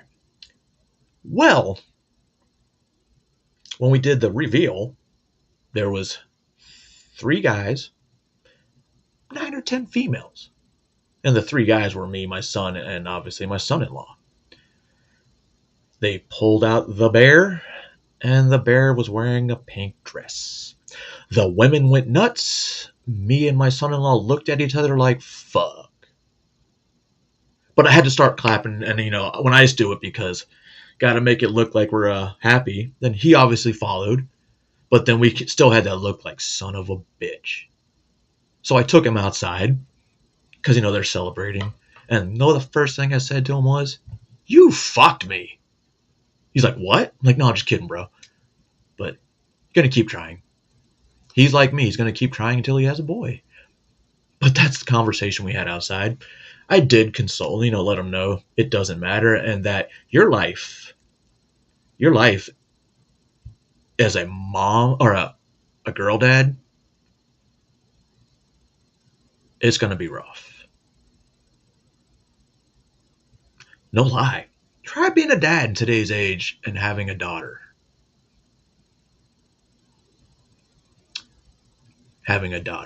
So I told my wife, like, listen, I'm going to have a granddaughter. So in turn, I believe that I'm allowed to get about 10, 15 more guns. I'm allowed to get 10 to 15 more guns. She's going to let me get 3, but that's pretty close. Eh? Yeah? Keep your fucking pedophile hands off my grandkids. Oh, wow. You know who I sound like? Jeff. But my grandkids. But if I say my granddaughter, guess what? I don't know why I got the southern accent, because the dude's from New Mexico. Right? All right, next story. Which one is this? Nah, fuck that. Okay. Oh, wow. We're way ahead of time, behind. I owe you guys a break. Mainly because some of you probably need to get coffee, get something to snack on real quick, use the bathroom. Make sure you wash your hands, though. Right? All right. I'll be right back. I'm going to leave you with this song, and I hope you enjoy. I really got to pee, so I need to hurry up. I feel like slapping a nigga today. Whoa, whoa, whoa. What? I feel like slapping a nigga today. Whoa, whoa, whoa. I feel like slapping a nigga today. Whoa, whoa, whoa.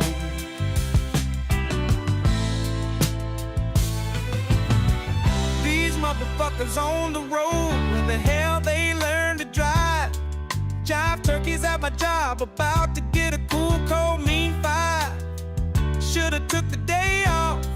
Might slap my boss, my own damn kids pissing me off, as if I hadn't had enough.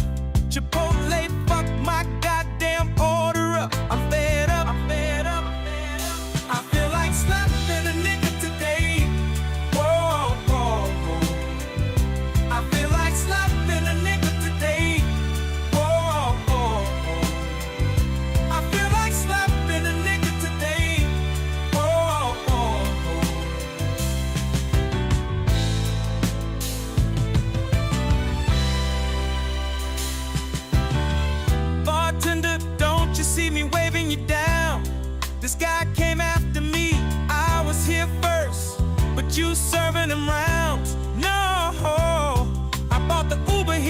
My friends expecting me to buy back. Tomorrow morning, I better get a cash app, or every last one of you motherfuckers getting slapped. Bet that. Whoa, I feel like slapping a nigga today. Whoa, whoa, whoa. I feel like slapping a nigga today. Whoa, whoa, whoa. I feel like slapping a nigga today. Whoa, whoa. Who put that in the playlist? Do I have a ghost in the system? I don't remember that song being added. That's insane. Who put that in there? Anyway, moving on. Y'all knew this was coming. Tried to avoid talking about it. I did a little bit about it, and new footage came out. But this is, new footage came out.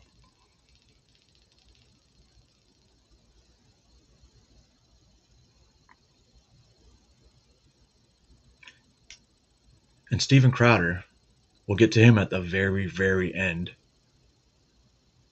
He makes a good point. So, if you don't like talking about people getting stabbed and crime and the usual suspects, which, it's kind of hard to avoid because these stories are hidden. These stories are hidden. I'm not going to lie. When this story broke, I knew about a week before because non-mainstream media was not reporting it. Local media was, but it stayed hidden until magically the video got leaked. Fresh off the woman stabbed to death on a train in Charlotte, we have another woman losing her life while simply minding her own business. Auburn police are investigating after a retired college professor was found dead in a wooded part of Kiesel Park on Saturday. The park is actually a popular green space where a lot of people like to go. It's normally very peaceful and quiet, a nice place to let your dog stretch your legs. Police say her death was the result of an assault. Harold Rashad Dabney was arrested Sunday morning and is being held without bond. He faces 2 counts of capital murder and is being held in the Lee County Jail. According to these court documents, Dabney used force against Dr. Gard Chanelli and stole from her. It also says he kidnapped the former professor with the intention of hurting her. Police responded to a call reporting a suspicious person near Beehive Road, which is just 4 miles from the park. When officers responded, they saw a red Ford F-150 that belonged to Dr. Gard Chanelli and was reported missing. That's when they discovered Dabney had stolen her truck. Are we looking at single-digit IQ here?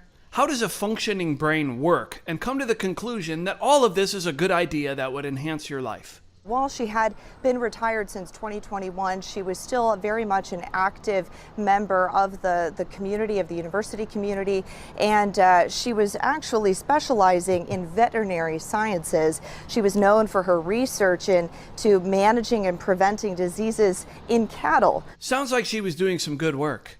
This is what we get to keep, and this is what we lose. Doesn't seem like a good trade, does it? So taxpayers get to pay for this guy to chill in a jail until he dies now, right? On Monday, prosecutors confirmed they will seek the death penalty against the accused killer of Dr. Julie Chanelli.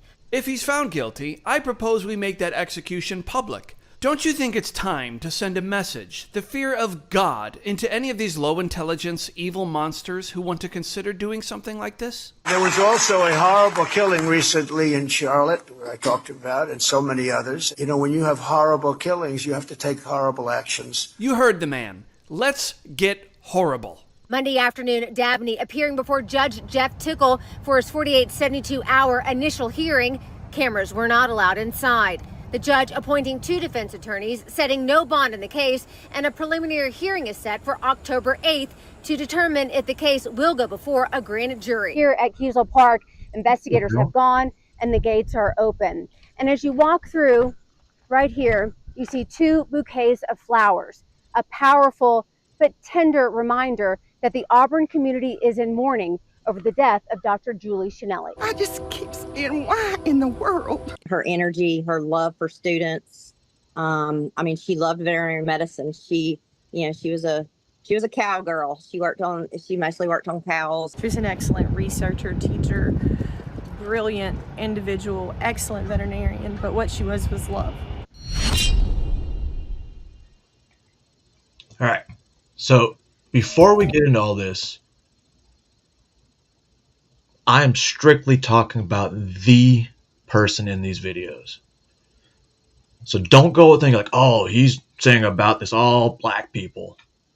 Let me get this fucking straight right now. Everything I direct toward my hate towards in this video, these next couple videos, is towards the individual and not the race. Some people are going to bring up race. This individual is who the fuck I'm going to be talking about.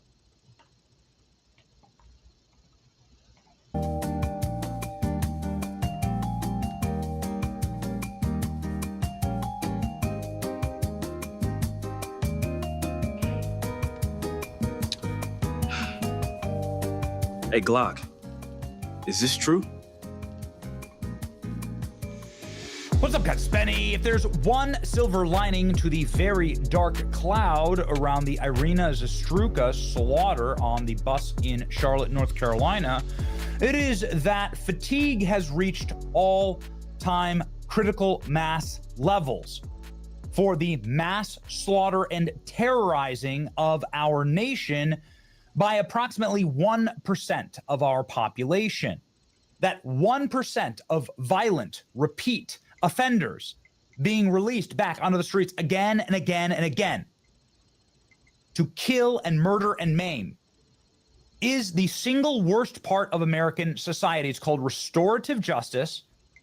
And this video in 4K of DeCarlos Brown Jr., who had been arrested 14 times. It's not the number of cops. The governor is out there saying, I want more cops on the street. It's not the number of cops. It's the woke, dumbass, activist judges and the fatherlessness that cripples the black community that allows for things like this to continue to perpetuate. Mix both together, and ladies and gentlemen, you have the horrific crime spate that is not just a one-off. Throughout my timeline, every single click, there is now a new story, and perhaps people are now willing to tell this story and tell the truth about the pint-sized veterinarian professor who was hacked to death by a fiend while walking her dog in the park. Beloved veterinarian professor was walking her dog in an Alabama park. She used this park to exercise her dog almost every single day. The killer stole her truck and fled. Was caught by cops. She was hacked to death, Dr. Judy Gard at University College Veterinary Medicine in Kissel Park in Auburn. Hacked to death. Here are her children, her beautiful family, and her killer, Harold Rashad Dabney III. Why did he kill her? Just steal her truck? She driven to the park in a Ford F-150. The pup stuck by his owner's body. Truck was recovered. Harold from Montgomery, Rashad Dabney, was arrested and charged with capital murder. Like nothing else? Why was she killed?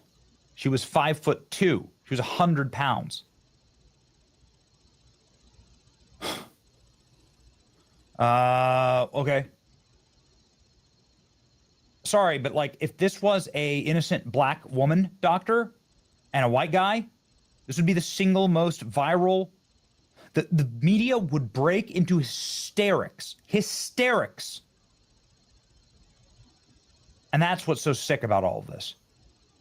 It falls to people like us to cover this because you can't count on the media being honest. And that's how we've gotten to this point. The realities are horrifying. in our nation. And there is a news story again and again and again in my timeline. Here, I just saw this one. Woman's story needs to be shared. This is why President Trump needs to send the National Guard to Chicago. I would like to discuss something that my family has been dealing with for the last 2 weeks. My stepmother, Kathleen Miles, was brutally attacked downtown Chicago in the Loop at 5:15 approximately p.m. On There's no way August she's 19th. real. Our world's changed. She was walking along the side of a colleague, like she's done for the past 20 years that she's worked downtown. And unfortunately, she was brutally attacked by a man named William Livingston. He has done this several times, including a 15-year-old female. He has done little to no jail time. See, same story every single time. Restorative justice. I don't know. Oh, I'll lock them up because of socioeconomic, blah, blah, blah, blah. We're going to talk about that in just a second, actually, because there are some socioeconomic factors, and we're going to discuss them honestly here. But how much more needs to happen? Listen, this lady goes on to say that her mother-in-law was bludgeoned and left for dead on the side of the road. This is what she looks like right now. She may never recover. This is her brain injury. This career attacker who just attacks white women, according to his record, strikes again after being released again and again and again and again. This is a premeditated racial hate crime. That's what it is. If the race were reversed, of course, and I would be the first in line to be like, yeah, get that person off the street. But of course, if the race is reversed, this would be the single biggest story on earth. If there's a white guy going around only attacking innocent and unarmed black women, it would be you would know that name. That name would be carved in the history books. There'd be laws named after them. All of Congress would get together and link arms and unite. Notice he said all of Congress. Like was shoved out of the way. She was punched brutally to the face, knocking her to the ground. Her head hit the cement. She was bleeding out on the cement. He stood over her and watched her until he was arrested. Stood over there and watched. It's demonic. It's just completely and totally demonic. Now, why does this continue to happen? There are a number of factors. Obviously, everybody wants it to end. President Trump giving a speech this morning talking about how it must end and there are horrible acts of violence and it needs to be met with horror, meaning there needs to be punishment for criminals. That's the first step. You can't keep letting them out of jail. When they say that I belong in jail because I've committed so many offenses, give them what they want. Put them in prison. Incarcerate them. So you don't get this. But more importantly, you have to have the judges willing to do that. And also, you need to potentially look at factors that start well before any violent offenses. Break down some information and data for you. 70% of black children are born without present fathers. 64% of black children are raised by a single parent. That's the main point of this video. There are 9 million black children in America under the age of 18. 6 incentivize it through money by the state or through money in GoFundMes. Sick bastards. GoFundMe pulls horrific fundraiser for DeCarlos Brown Jr., accused of murdering Ukrainian refugee on train. GoFundMe had $5 raised, $35,000 goal. They were trying to stop injustice against DeCarlos Brown Jr. GoFundMe has yanked a sickening online fundraiser for the maniac accused of murdering a Ukrainian refugee on a North Carolina train. The fundraising page suggested that DeCarlos Brown Jr., career criminal with no fewer than 14 arrests, the victim, Irina Zastruka, and a woman seen being knifed dozens of times in a random attack. Helping the 35-year-old homeless suspect to also support the fight against racism and bias against our people, the fundraiser said. Good. While what happened on the Blue Line was a tragedy, we mustn't lose sight of the fact that DeCarlos Brown Jr. was failed by the judicial system and mental health services of North Carolina. And as such, is not entirely to blame for what happened. Got it? See how that works? Sick monsters. Raising money to assist with legal fees, anything to fight racism and bias against our people. Thank you for giving us a hand to push this corrupt narrative, the fundraiser spewed. Calls immediately to take the fundraiser down. GoFundMe should be. That attack on the train in Charlotte was an absolute tragedy that sadly was avoidable. As first, the media tried to outright ignore it, but now they're blaming everything but the murderer. If you're one of those judges, like, always keep, since they do keep these guys' arrest reports and judge court cases on file, the judge that released them or gave them a light sentence on the previous charge, or like this last time, 14 times would mean at least he should have been in jail for a lot longer than fucking 5 years. Mental health, great. I also have those thoughts, but not on innocent people, you know what I mean? More like a Frank Castle type deal, which I almost admit that, you know, I had that itch again, but I had to calm down because it was there. It was there when I saw the stabbing. It was there. And it got even worse with the extra video that was released yesterday. Ensuring this will happen again, as a full video is too hard to watch, where Ukrainian war refugee Irina Zarutska gets off her shift from a pizzeria only to be randomly murdered by this man. And for days, the mainstream media just pretended it didn't happen. But after the video went viral, their reporting tried to make it about MAGA, stating MAGA influencers are drawing repeated attention to violent attacks, also blaming the rising number of surveillance cameras in public spaces, since the videos are easily shared or leaked, creating a visual counterpoint to how crime is in fact decreasing. And in that insane Axios article, these contradictory statements are back to back, saying all reporting says crime is down, it's just these videos that are causing people to question our bogus stats. But then you see CNN coming in, leading with the light rail, and how she's a Ukrainian refugee, not the actual murderer, known for his long criminal history, where they don't even refer to as a killing or attack, just Zarutska's death. And how their mayor doesn't want to villainize the murderer as the unhoused that struggle with mental health, or more frequently, the victims themselves. With her other statement being, "We will never arrest our way out of homelessness and mental health." Capping it off with her worst take, thanking her media partners for not sharing the footage, saying she's heartbroken. Why was she thanking them for not sharing the footage and then blaming it on social media for getting the story out? Such an odd thing to say. And this is a reason why big cities' crime statistics are a joke. Crime's not going down. They underreport and hope shit like this doesn't get out. And then rambling about what safety looks like in her city. Safety in Charlotte starts with her resignation, as the only response should be, how was an insane individual like this allowed to walk our streets after accruing a long criminal history like his? Talking about MAGA influencers, homeless outreach, and video reposts do absolutely nothing to protect the citizens from murderers, with the local media reporting how the judge ordered the accused killer to undergo a competency evaluation, as he has past convictions for armed robbery, felony larceny, and much more. With everybody wondering what judge would let an individual like this free, and should they be held equally accountable for the murder. And this is unconfirmed, so for now I'll blur it, but it seems the original appointed judge hasn't even passed their bar exam, as they're simultaneously the director of Second Chance Services, which would be a major conflict of interest if the judge in charge of sentencing homeless criminals was overturning their convictions to send them to a mental health clinic that she was the director of.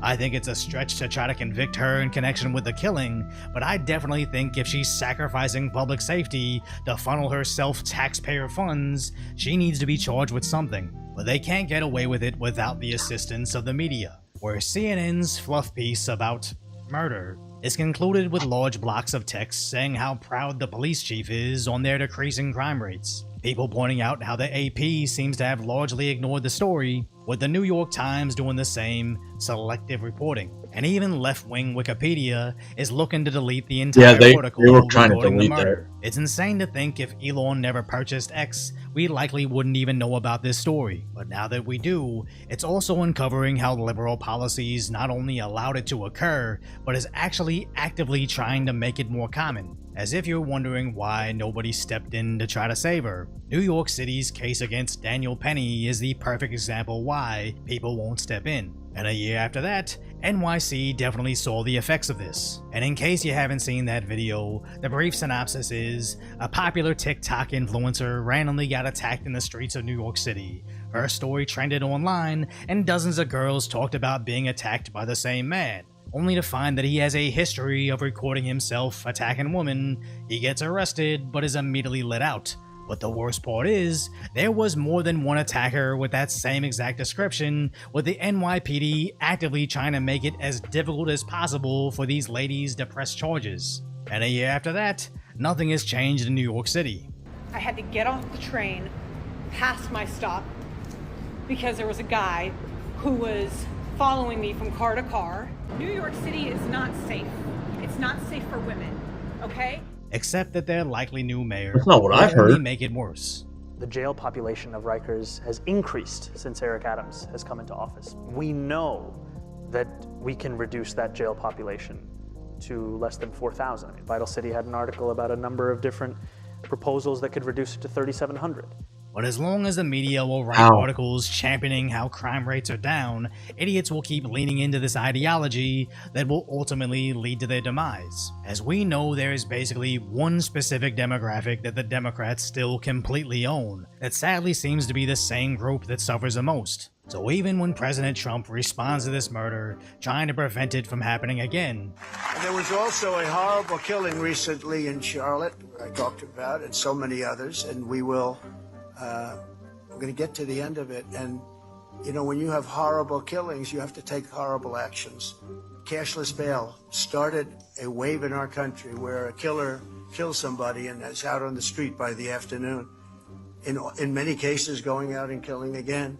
CNN can't help but again make it about race. Trump-aligned figures succeeded in making this senseless death a symbol of big city crime. We heard President Trump asked about it yesterday when he was heading home from New York City. He didn't seem to know much about it. I have to say, some of the replies to Musk, some of the comments around this story are baldly racist, stoking fear of African Americans because this man attacked a white woman. Why can't CNN simply come out and say, hey, murder is bad? End of sentence. And stop trying to editorialize everything as, yes, that attack was bad, but let's talk about the real issue, racist MAGA. When the actual issue should be, why wasn't this guy locked up long ago? And should the judges that refuse to follow through with the law be held accountable for their future crimes? Don't say Let that me know because what if you you think in want the people held comments. accountable, These stories. It's because you're a racist MAGA, which is wild. Wild. Because they want they all across both sides. We need to. Holy shit! I just forgot what I was talking about.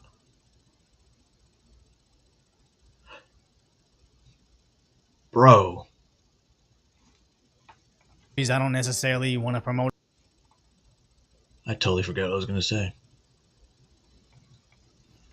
So, Donald Trump did put out a message. And this was his message to the world, the country. For far too long, Americans have been forced to put up with Democrat-run cities that set loose savage, bloodthirsty criminals to prey on innocent people. Really very, very innocent people. In every place, they control radical left judges, politicians, and activists, and they've adopted a policy of catch and release for thugs and killers. In Charlotte, North Carolina, we saw the results of these policies when a 23-year-old woman who came here from Ukraine met her bloody end on a public train. And here's a picture of it. This is the picture of it. And this is a picture of the woman, a beautiful young girl that never had problems in life. Never had With problems. A magnificent She's a future refugee. in this country. And now she's dead. She was slaughtered by a deranged monster who was roaming free after 14 prior arrests. We cannot allow a depraved criminal element of violent repeat offenders to continue spreading destruction and death throughout our country. We have to respond with force and strength. We have to be vicious just like they are. It's the only thing they understand. 24 of the top 25 most dangerous cities in America are run by Democrat mayors. 50 people. Only reason that is the way it is because Dallas's mayor was elected as a Democrat, and somewhere along the lines he switched to Republican. That's the one. So keep that in mind. People were murdered in Chicago in recent weeks, with hundreds being shot. And it's time to stop this madness. The people of our country need to insist on protection, safety, law, and order. We have proven that it can be done because we did it right here in D.C., in District of Columbia. The capital of America was a bloodthirsty, horrible day. I don't know about that DC coverage. Maybe. Maybe not. May have heard something. Maybe not. This is all nonfiction. Fiction! Dangerous place, one of the worst. And now it's a crime-free city, and we're going to keep it that way. It can be done. It can happen fast. All we want is, please, Mr. President, we need help. Chicago needs help. Other cities need help. We'll do what has to be done because we're going to make America safe again. You know who has asked for help? Milwaukee. Today, I would like to address the tragedy that has not received nearly enough media attention, the brutal murder of Irina Zarutska. Here are the facts that many outlets have shamefully and intentionally failed to report until President Trump drew attention to it. On August 22nd, Irina Zarutska was stabbed to death on the rail system in Charlotte, North Carolina, by a savage career criminal. This is a public transportation system that many in the area use every single day to go to school and work. Irina was on the train that night traveling home from her job at a pizzeria, still in uniform from her shift. This beautiful, innocent 23-year-old young woman was a Ukrainian refugee who had recently fled her country for a chance at a safer life and a promising new beginning here in the United States of America. But tragically, a public transportation system in a major American city was more dangerous than the active war zone that she left. The president and the entire White House are praying for her family and friends during this unimaginably difficult time. But while we extend our thoughts and prayers, we must also seek justice for this crime and call attention to this heinous incident. Surveillance video of the killing was finally released to the public this past Friday. It shows the alleged killer, DeCarlos Brown Jr., pull out a knife, get up from his seat behind Irina, and prepare to thrust a blade into her neck before the released footage gets cut. This is pure evil on full display. The most enraging and unacceptable part of this story is that her death was entirely preventable. DeCarlos Brown never should have been on that train that night. In fact, he should have been behind bars. DeCarlos Brown has been charged with crimes no fewer than 14 times, dating back to 2011, including for armed robbery, felony larceny, breaking and entering, and shoplifting. Brown had previously served 5 years in prison for a robbery with a deadly weapon charge, and he had also forfeited bonds 3 different times, twice in 2014 and once in 2023. Despite all of this past documented criminal history, when Brown was arrested yet again in January of this past year, a Democrat judge, who I will add was a strong supporter of former Vice President Kamala Harris, released this insane criminal once again without requiring him to pay any bail. He simply had to sign a written promise to return for his court hearing. Think about how crazy it is to ask a career criminal, someone who by definition repeatedly breaks the law, to just sign a written promise and come back again another day. This is madness. This monster should have been locked up, and Irina should still be alive. But Democrat politicians, liberal judges, and weak prosecutors would rather virtue signal than lock up criminals and protect their communities. And perhaps most shamefully of all, the majority of the media Many outlets in this room decided that her murder was not worth reporting on originally because it does not fit a preferred narrative. Many of the journalists in this room spilled plenty of ink trying to smear Daniel Penny for defending a subway car from a deranged lunatic in New York City, but none of those same reporters lift a finger to write stories about an actual murderer. Here's the truth that every American must know. Too many innocent people across the country continue to pay the price of the failed experiment known as cashless bail that has been championed by the Democrat Party for years. All the way back in 2020, North Carolina's then Democrat Governor Roy Cooper established a so-called task force for racial equity in criminal justice. Sounds nice, but it's not. That task force was co-authored by then Attorney General and current Democrat Governor Josh Stein. It recommended, quote, reimagining public safety to, quote, promote diversion and other alternatives to arrest. It also advised to de-emphasize some felony crimes, prioritize, quote, restorative justice, and eliminate cash bail. Democrats in North Carolina and nationwide are consumed with pushing a woke, soft-on-crime agenda, no matter how many innocent Americans suffer as a result. Instead of aggressively prosecuting and locking up violent criminals, the Democrat-backed cashless bail approach lets these criminals roam free in our country to offend again and again. These reckless policies have turned too many of American cities into hunting grounds for career criminals who mock our justice system, drain law enforcement resources, and wreak havoc on law-abiding citizens. Enough is enough, and that is why President Trump is doing everything in his power by taking action to undo these absurd policies. The president recently signed a powerful executive order directing the AG to submit a list of states and local jurisdictions with cashless bail policies so that the Trump administration may identify federal funds that are being provided to these states and can potentially be suspended or terminated.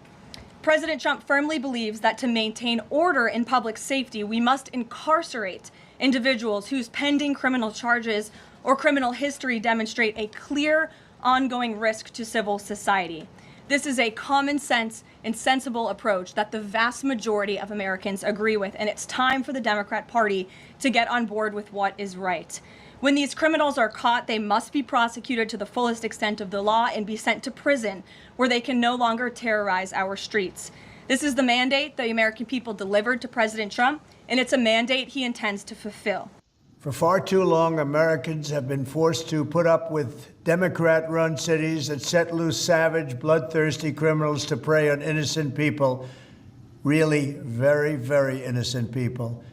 In every place, they control radical left judges, politicians, and activists, and they've adopted a policy of catch and release for thugs and killers. In Charlotte, North Carolina, we saw the results of these policies when a 23-year-old woman who came here from Ukraine met her bloody end on a public train. And here's a picture of it. This is the picture of it.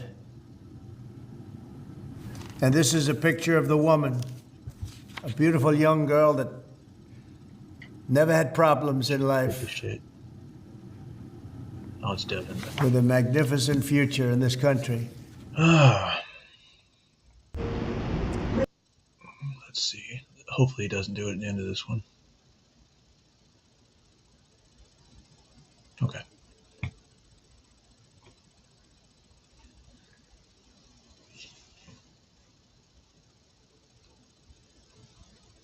It kind of sounds like everyone's passing off the blame and no one's going to the actual source. Now, I don't know if the video I heard was like altered or not, but the rest of this video matches to what the other sounds were, to where he was basically said, I got a white girl. I got a white girl. Just like that. Like I said, I haven't really confirmed that, but there's a few times I saw it.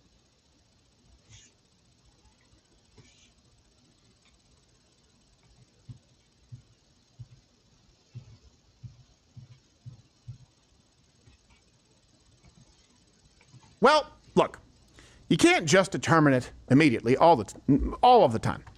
But if someone has like a record of, I don't know, 1, 2, 12. 14 serious offenses, maybe you stop thinking about their rights because at a certain point in time, they forfeit them, and start thinking about how you protect the rights of all the other people who didn't violate the law and rights of others 1, 2, 3, 8, 12, 14 times.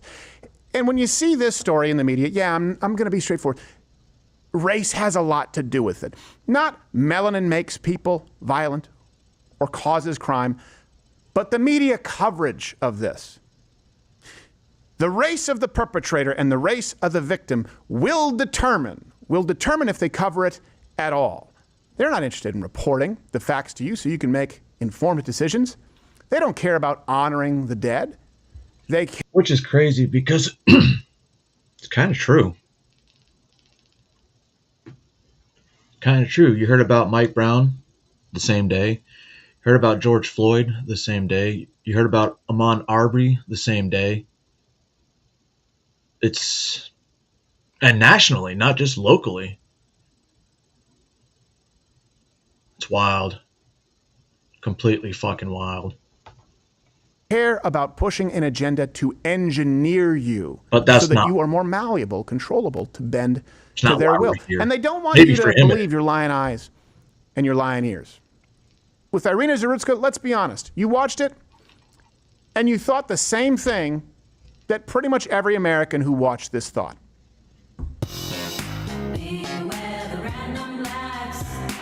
Especially when you're trying to just keep to yourself. Ain't it funny every time it's because of mental health? Remember, How you doing, sir? people need dark humor. So, let's just get ambush predators. Hey. Hey, we've covered, is it 13% of the population, over 50% of the violent crimes or murders? We'll bring up that stat in a little bit. It does matter. But in this case, we don't even need to use the stats at large. 14 arrests? So if you haven't seen this story, I warn you, the whole thing is disturbing. We're not going to show anything graphic because that footage hasn't been released. And the real story is the media's coverage therein. I'm not either. One, I don't think it's proper. And two, when I saw it, I started to become, the non-Havi, the guy before him. And I seriously was thinking thoughts of,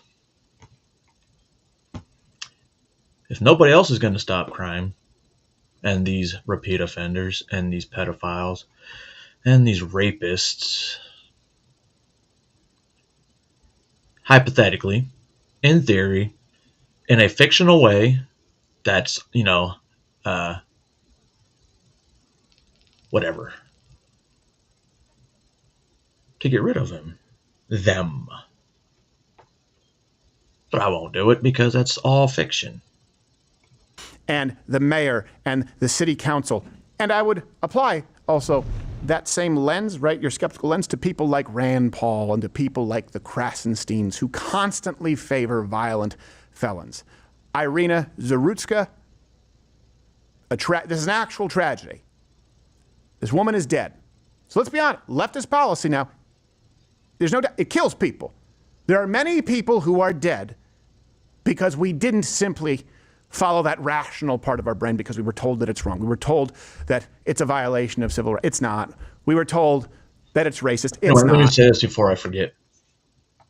So there's a lot of things about this that I find completely odd, and I was going to mention this earlier, but that's what I lost. The more and more this video gets released, the more and more upset people will get. You know what I haven't seen? Eyewitness interviews.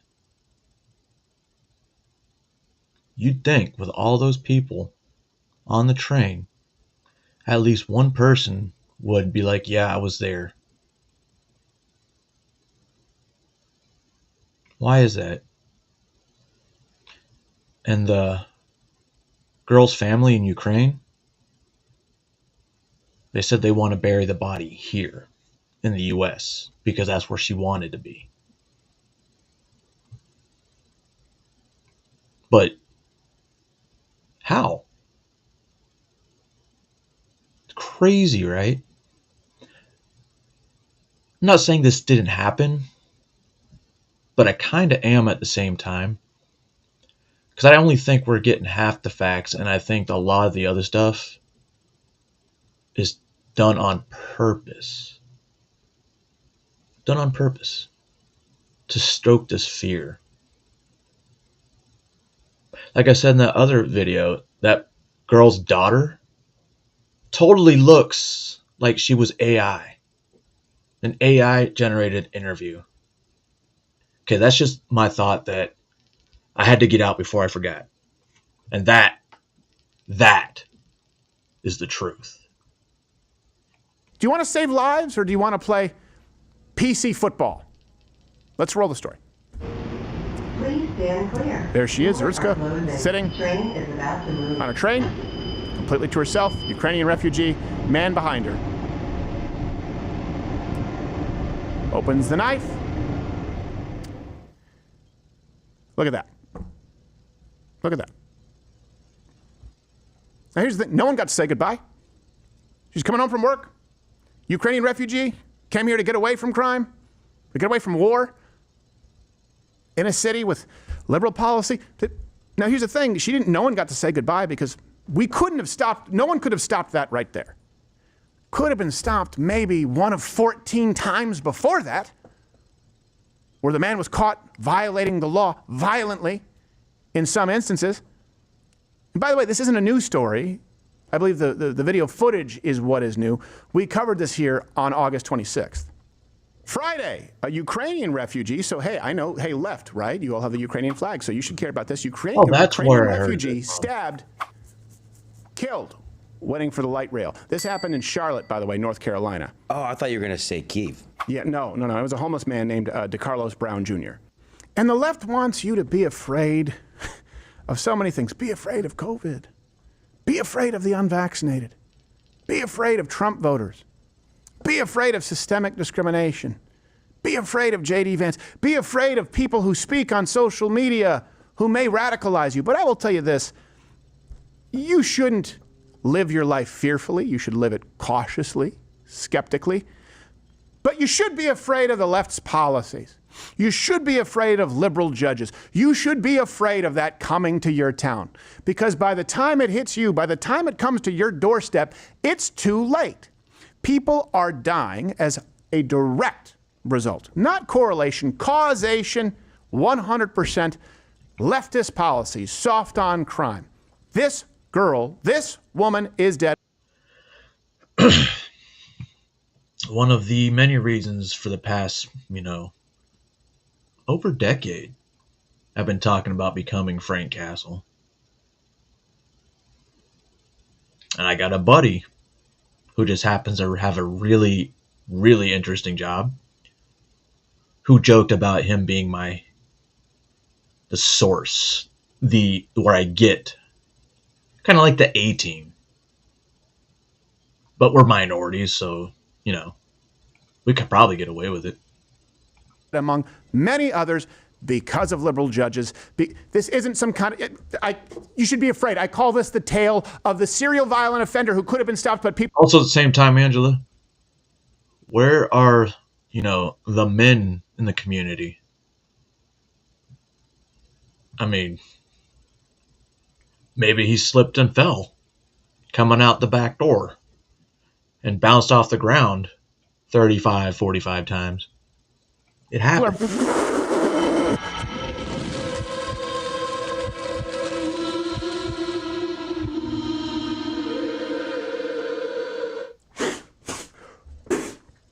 You could just snort that up. Yeah. By the way, did you know Thanks that for lending that to us, the way Josh. they made I tested the it flame, earlier. Are You Let me give you the Feeling Dark? killer. It's powdered coffee creamer. Okay. DeCarlos Brown Jr., black male, 14 prior arrests, including armed robbery, assault, all kinds of threats. All right. So at least he was arrested. We could say the police were doing their job to some degree. Jeez. Let's look at the judges. So January 19, 2025, Magistrate Judge Teresa Stokes released DeCarlos with zero bail based on a, quote, written promise to appear. Wow. And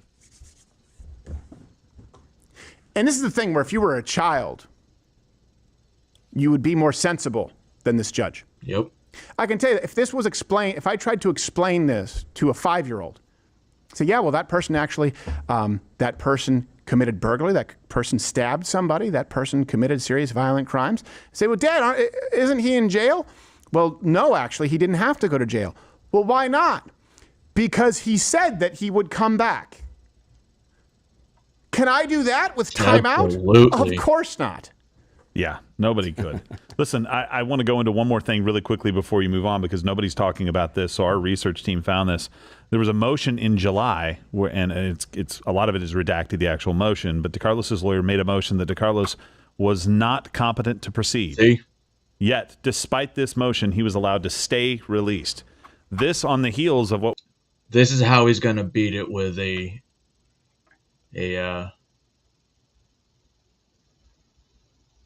mental disorder, psychological. That's how they're going to frame this. Was reported by, I think, Newsweek, and we can pull up a source for this. We'll have the guys find it, in 2020, where he might have been diagnosed as schizophrenic. So it's not like this information wasn't available potentially to the guy's lawyer comes in January and says, this guy's not fit to proceed. Yeah, he can stay out. Yeah. Not If you're not fit to proceed, you're not fit to write down a written promise. So if I'm not fit to proceed, then the what happens to the case? It just gets thrown out? Yeah, that's a good question. Oh, it's okay. You can do whatever you want. Stay out on the street. I'll show back up. Oh, wait a second. Hold on a second. You can't believe him. Why? Well, because he's absolutely insane and violently insane. So I want you to think of this magistrate judge, Teresa Stokes, okay? I want you to picture her in your mind's eye. Mm-hmm. All right, bring it up. Uh-oh. I was picturing different strokes. Well. Not what I was You can't guess expecting. what she looks like. By the way, this is something that's pretty important. Without a female voting bloc in this country, you don't have soft on crime. You understand that, right? That all comes from this false sense of empathy that I can change him. Our grandfathers knew that if someone committed acts of violence repeatedly, you put them in hard labor until they died. They were not allowed to be out in civilized society because they were a threat. The law exists to, as effectively as possible, protect innocent people from violence, as well as ensure equal rights and due process under the law. But you can't apply this law that's founded in natural rights, right, in human natural rights, and then deny logic, defy reason, and go, well, yeah, sure, but the laws exist so that this person can be caught and arrested 14 times and write an IOU for a jail sentence. Let's go to the mayor. Before we do, hold on, this judge. Sorry. There's a lot of stuff that was happening that we were trying to confirm. And I don't know that they have a confirmation on this portion of it, but people are reporting right now online that this judge does run a mental health rehabilitation I don't know if you call it a company or a center. Oh. So there's a lot of question about this person being released who has mental illness and the connection between that center and this person and this judge's proclivities.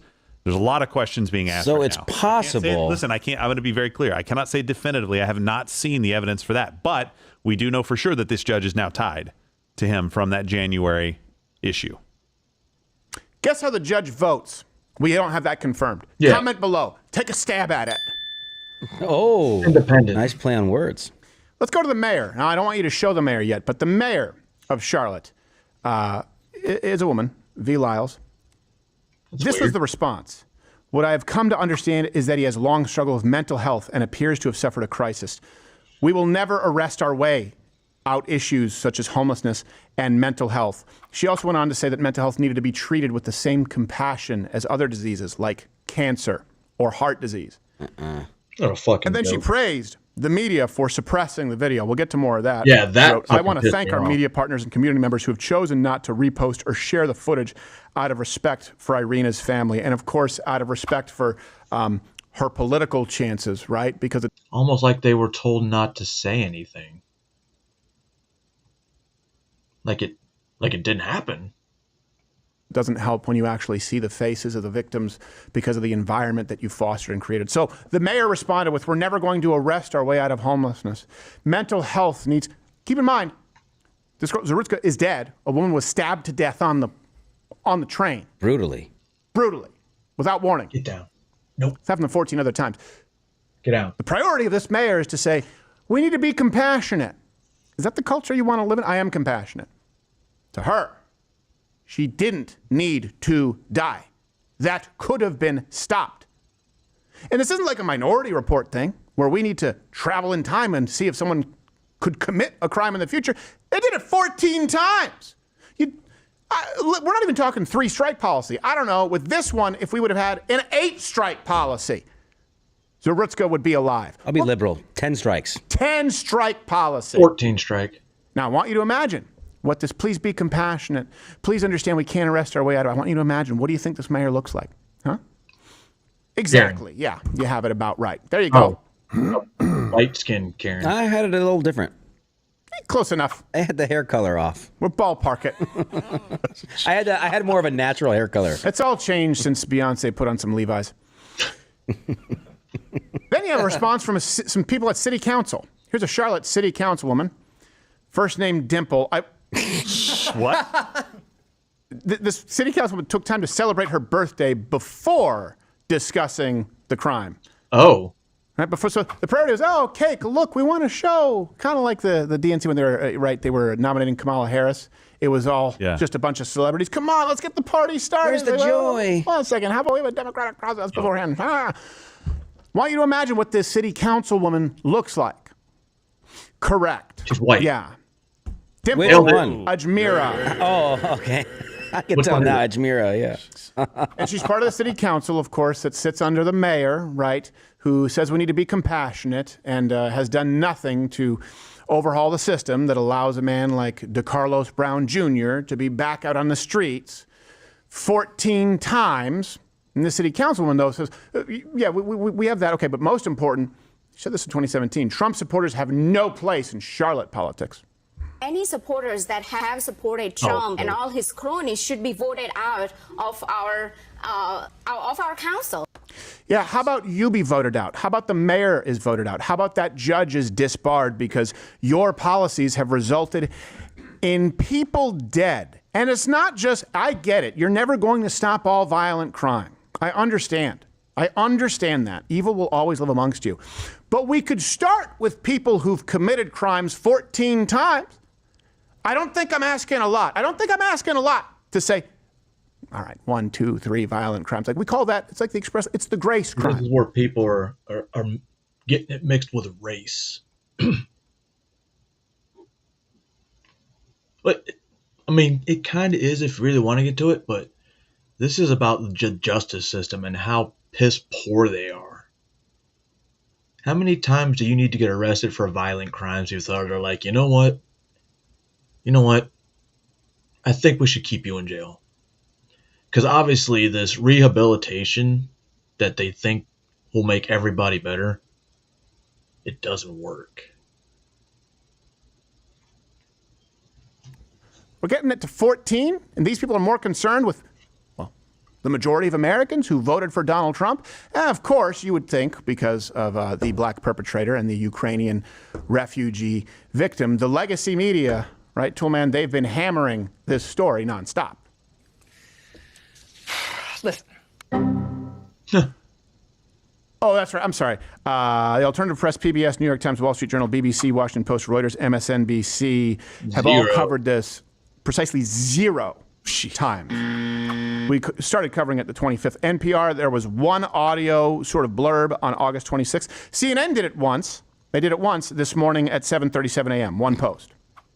After being called out by everybody online for not covering it. Well, they finally started covering it this morning with a few blurbs here and there. Well, they're more concerned with attacking Trump for wanting to bring law and order to liberal cities. Yeah, of course. They're covering that wall to wall right now. Yeah. Do you think that maybe bringing law and order would include, come on, you've been arrested 3, 4, 13 times. We're not going to let you back out on the streets. We're going to continue discussing this, by the way. If you're not a Rumble Premium member, we're not able to say any of this without your support. Mug Club is Rumble Premium. Rumble Premium is Mug Club. $99 a year to get this hand-etched mug, everything ad-free, and 100% more. disbar judges based on. Yeah, that's crazy. Like, do they ever go through, an audit judges and their the judicial decisions that they hand down? Does anybody audit them? If not, why? And I think you should do that. A judge should be based off performance during and after, right? So let's say you give the guy 2 years probation. He breaks that probation. It's on you. Especially if it's the 5th or 6th time. I forgot. That totally fucked up. I put it in the wrong order. God damn it. I need to start writing this shit down. The reason shit sounds kind of weird when it comes out of my mouth is because it boom. It comes in my mind's like, you know what? You're right. And it's quick. That's why sometimes I forget what I'm talking about. Because like I said, I got too many things trying to think about it once. Like, I want this to be fake. I wanted it to be AI. I really want the story not to be real at all. But in the reality, could be. Could be real, could be fake. I want to know why there's no eyewitness, not testimony, reporting. You know how you got a kid that goes to decide he wants to go, do the school thing repeatedly with guns. And they interview the neighbors, right? Don't they? They interview the kids in the school. Seen it. Right outside. None of these people on the train. We know what they look like. Nobody said, you know what?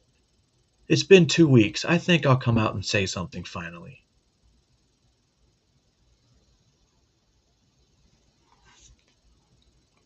The repeat offenses, meaning if they follow a soft on crime policy and the people they let out harm Americans, this judge can never practice again. I know you can't fix the whole system because you have prosecutors and you have defendants and they have to do their job, and I understand due process, but the judge is the one who issues final judgment. And so if a judge lets a repeat offender out 1, 2, 3, 14 times, they should never be allowed to practice judgment in keeping you safe again because they've shown horrible judgment.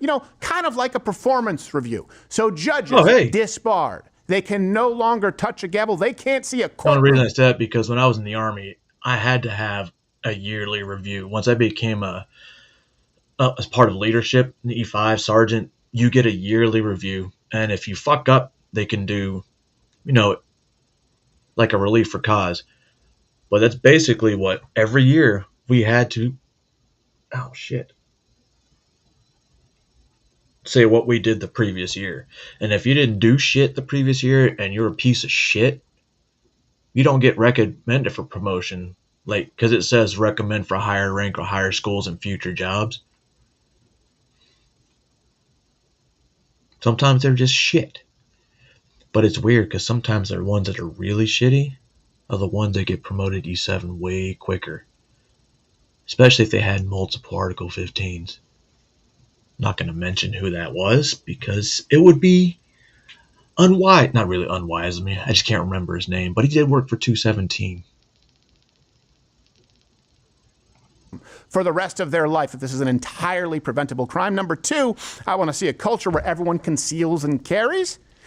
And I want to see the fast lane for the Good Samaritan law, meaning the Daniel Pennies of the world, meaning the people who try and stop violent crime. Because what does a Good Samaritan law mean if, you can be charged if you don't help somebody, but if you help somebody and it turns out that the person wasn't quite violent enough, you can also be charged. Meaning if anyone on that train got up and bang, bang, bang, bang, bang, bang, bang, reload, bang, bang, bang, that person shouldn't have to spend a dime. Disbar judges, culturally, all of you start carrying, and we need a fast lane for Good Samaritans. We want a culture that encourages people to shoot back so that criminals are afraid. Instead, we've had a media, again, complete blackout, cover this 0 times. Compare that with the Marine, Daniel Penny, who stopped this crazy man in the subway threatening to, I believe, kill everyone. Remember that? Neely was a well-known Michael Jackson impersonator, seen here in this video. Manhattan Borough President Mark Levine noting he'd seen him perform many times and always would make people smile. There was no attack. Mr. Neely did not attack anyone. He did not touch anyone. He did not hit anyone. But he was choked to death. And that can't stand. Jordan Neely was crying out that he was hungry and thirsty when he was fatally attacked on the train by a 24-year-old former Marine. I'm pretty sure the young ladies whose name I'm not going to pronounce because it's going to be too hard for me to remember. Zarutska, whatever. She couldn't cry out. He got rid of that ability, which is why you don't hear her cry out. And then she's in shock, and the last thing she sees was this guy's face.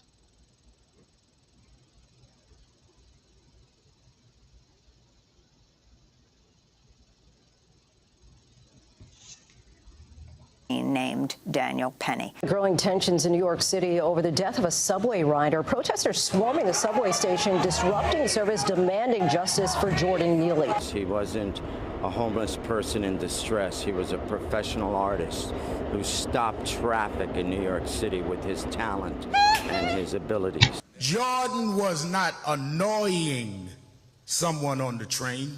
Jordan was screaming for help. Just looking at that video, you know it's wrong. No one has the right to take the life of another person. Come again, stupid? No one has the right to take the life of another person? Really? Death penalty? I guess you're against that. Deadly use of force? What about take the life of someone who's in the process of trying to kill an innocent person? Tell that to a rapist in New York. Yeah. Kathy Hochul. Tell that to a rape victim. You know what else stuck out? You have no right. Stuck out to me there? They said he was screaming, he was hungry and thirsty. Who gives a shit? That's what my kids do if I put them in a timeout, right? All of a sudden they're hoping for a call from the governor. Like, no, you can't, whatever it is. You can't push your sister, you can't push your brother. And tell me, but I'm hungry, but I'm thirsty. I go, well, then stay hungry and thirsty until you apologize. That's something that someone is doing because they want to get out of dealing with the consequences of their actions.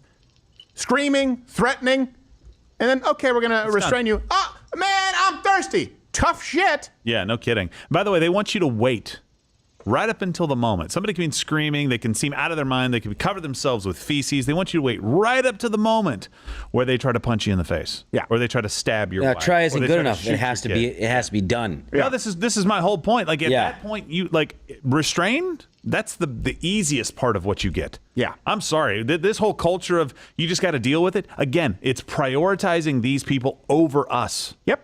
And by the way, they're doing it right now on CNN. Watch. Right now. They're prioritizing criminals running rampant in Chicago. Days of the second Trump administration, Tom Homan was in Chicago doing a major immigration enforcement action.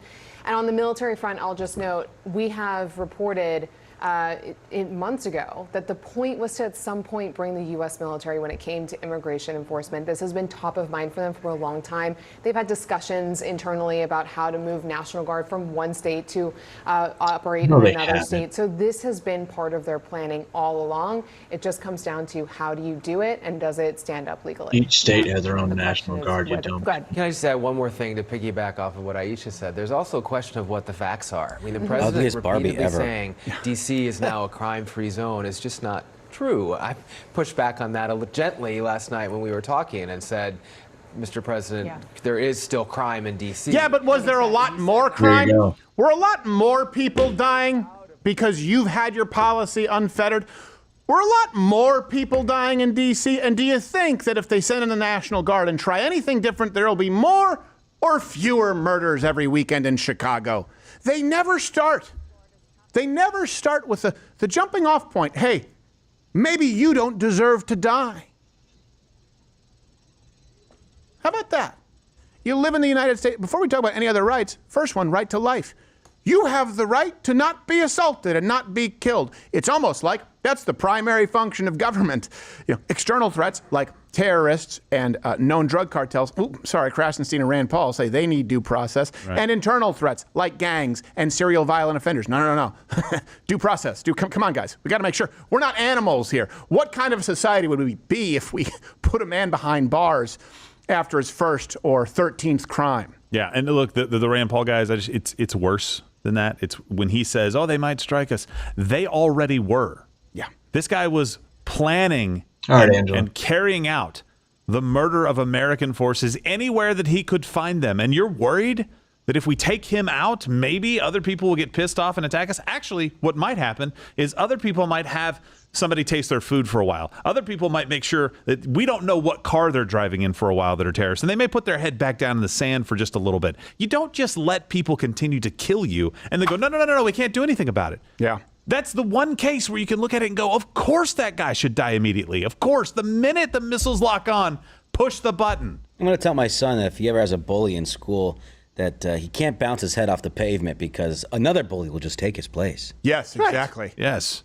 Sometimes bullies see you make an example of one and then move on. Yes. Matter of fact, that's the most likely scenario if you do it effectively and violently enough. And by that, I mean morally. It's the morally... Actually, it's not a more moral decision. If you are dealing with a violent bully who is harming people and you don't violently deal with them to eliminate the threat, I believe that you're actually abdicating your moral duty. Yes. That's what we're supposed to do. So why the silence on this murder? Well, the victim, Irina Zarutska, is a 23-year-old Ukrainian refugee, very attractive white European woman. By the way, also dressing down, so clearly wasn't trying to grab a bunch of attention there on the public or the train, the rail she was riding on. She's not a charity case. She was working. She was coming back from work, contributing. So migrated here to avoid a war zone, came here and was contributing, went to work. Yeah. What do you think would have happened if she was black and he was white? You know what? If she was a he and was black, and the killer was white, what do you think would happen? I can tell you what would happen, because George Floyd died after many, many, many minutes of being treated very charitably by the police, putting him in a car, loosening the handcuffs, giving him air conditioning, getting him a drink. And it still was seen as one of the greatest evils of our country, equal to slavery. Or Mike Brown, who had just robbed a convenience store only moments prior and was trying to grab Officer Darren Wilson's gun and repeatedly hitting him in the face, and he was shot as a result, and he was venerated. This is an actual woman who had done nothing wrong. You can't even argue hands up, don't shoot, because there was no conflict. She wasn't an activist. Never saw it. She wasn't in a gray area even. She was a completely helpless victim whose death is the direct result of a corrupt, you want to talk systemic corruption? What kind of a system do we have that allows a violent offender off 14 times to kill someone like this?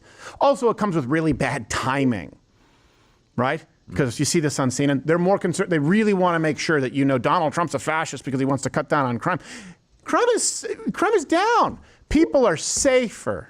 Read this from Axios. They have stabbing fuels MAGA's crime message. Oh no! I'm more concerned with the stabbing. Yeah, to be Mr. Old-fashioned. Unbelievable. The article writes the rising number of surveillance cameras in public spaces, including on Charlotte's light rail, has become an accelerant in these cases, a big accelerant. The video is easily shared or leaked and can instantly pollinate across social media, a visual counterpoint to statistics showing crime decreases. Let me give you a few lies here. Crime decreases. Wait a second, are you talking about post-COVID? We saw a huge rise. Has it gone down to pre-COVID levels? It depends on the down. Not in D.C., not in Chicago, not quite certain about Charlotte. But if you're saying, hey, it's half of a 300% increase, it's still more than it was before. And you know what else? It's a lot harder to swallow the pill of a senseless murder when it's one that was entirely preventable. And here's the thing. When you look at what the left, their policies are not just designed to protect bad people. They are designed around protecting people from facing accountability for entirely preventable murders. Do you understand that? Abrego Garcia, human trafficker. Let me ask you, you think human traffickers are more or less likely to kill somebody than non-human traffickers? When you look at illegal aliens, for example, taking over entire like I said, Zarutska didn't choose. Kind of want this whole story not to be real. And I'm trying to make excuses why it's not real. But if it's real, every one of these fucking criminals that have been arrested multiple times, they need to be rounded up before they do something fucked up again. Especially these violent criminals. Especially these fucking pedophiles. Repeat offenders. Stop giving them like little to no time or probation. Because they're going to keep doing it. And doing it. And doing it. No, I'm not saying I support this message that I'm about to play from Steven Crowder.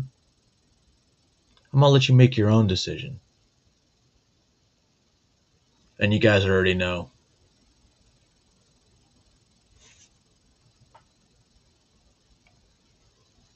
To jam a speedball. Hey, white America, I think you just found your George Floyd. You're 12 times more likely to be murdered by a black American than the other way around. And this is not to condemn all black Americans. That's a statistical reality. And it needs to stop. You just found your George Floyd. You watched that tape? Let me ask you, are we supposed to be as offended, seeing, if we were to put these two in a side by side, as offended at George Floyd's situation than Zarutska's? Because I'm not. I'm not even close. There are a few key differences. First off, George Floyd is not part of a demographic in this country that is 12 times more likely to be murdered than a white person. That's the first difference. Second difference is Zarutska didn't choose to jam a speedball up her ass. It's hyperbole to make a point. Zarutska didn't live a life harming those around her and living as a degenerate. Zarutska didn't choose to rob a woman at gunpoint with the child in the home. Zarutska didn't choose to resist arrest. Zarutska didn't choose to ask that the air conditioning be turned on in the car until she didn't like it anymore so she be taken out of the car and continue resisting arrest.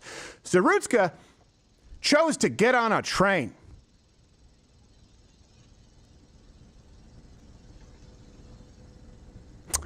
Bet you the whole country won't burn down. I bet you won't see $2 billion of damages in the first couple of months.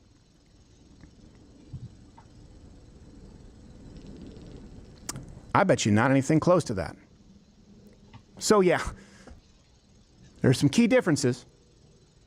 I hope I've crystallized them for you. But white America, you just found your George Floyd.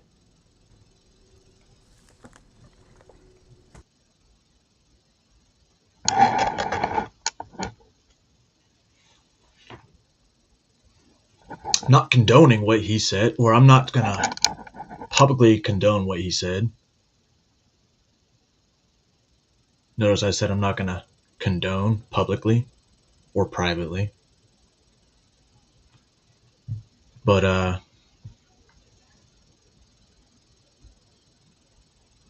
I don't necessarily, if I know it would be George Floyd type situation. Because what we really need to do is go after the criminal themselves. You start punishing the criminals the right way, guess what? People are going to stop. they're going to see, oh, fuck, they ain't playing around no more.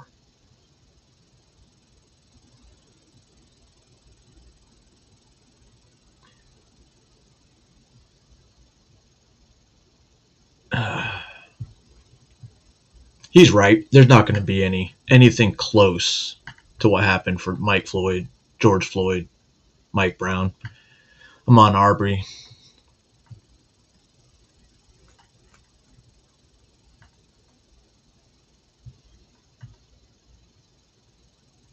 This got less coverage, way less coverage than the assassination of the congresswomen, and the shooter's ties to Tim Walz.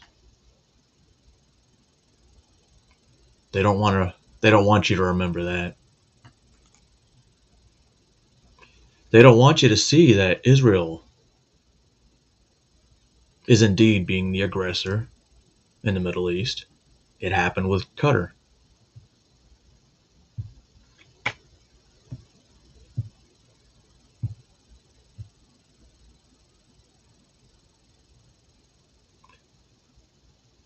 The reason I showed that one is because my initial reaction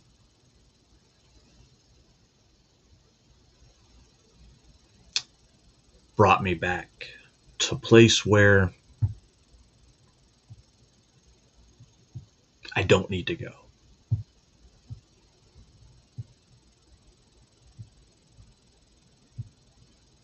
And the sad part is, some people feel that same way, but I mean it. You want to attack women violently, repeatedly? I want you to remember, I do have daughters. I will have a granddaughter. I'll be damned if anybody does that to my family.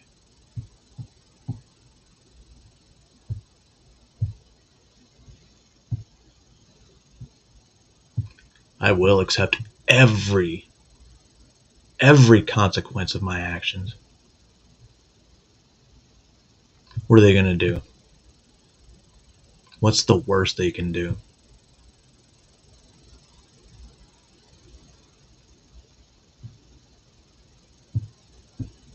But then I sit there and also think, maybe this is the reaction they want. Think about it. This is the reaction they want, hence the stoking the fear.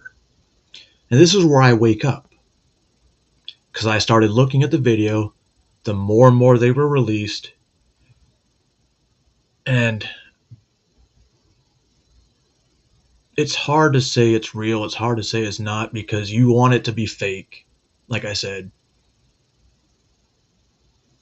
But you think it's real.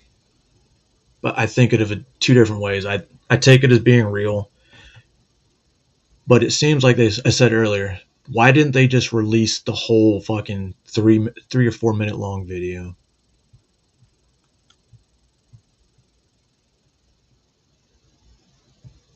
Because remember, they initially just showed you the video of her sitting down, the initial stabbing, which in itself,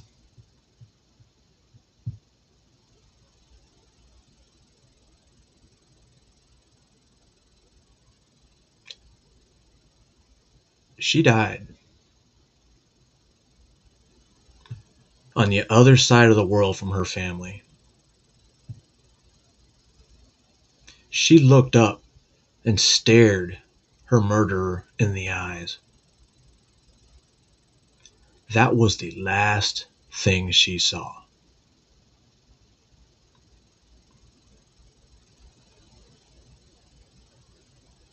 She bled to death within a matter of seconds. Maybe 45 to a minute.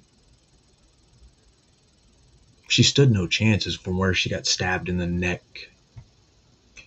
Which is another reason why nobody heard her scream, because she couldn't.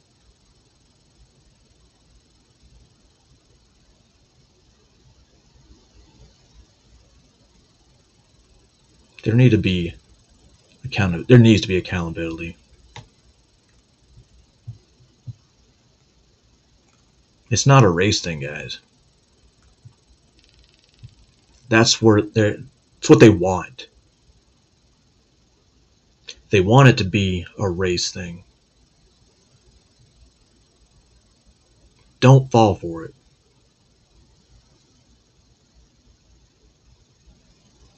It's a humanity issue. It's an accountability issue.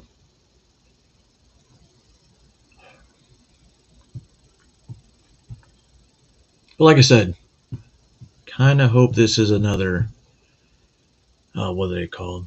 Not a deep fakes. False flag. I've yet to hear any interviews. None. Which is strange. It's been 2 weeks. Not a single person out of the dozen people on that car has come out and said anything.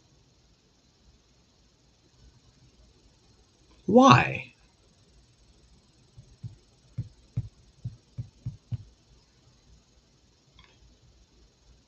So, the media, to include Mr. Crowder here, are eliciting a response.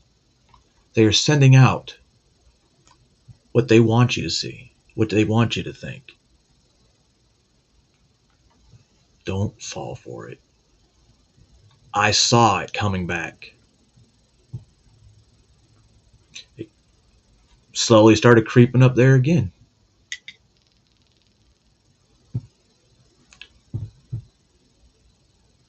If this is fake,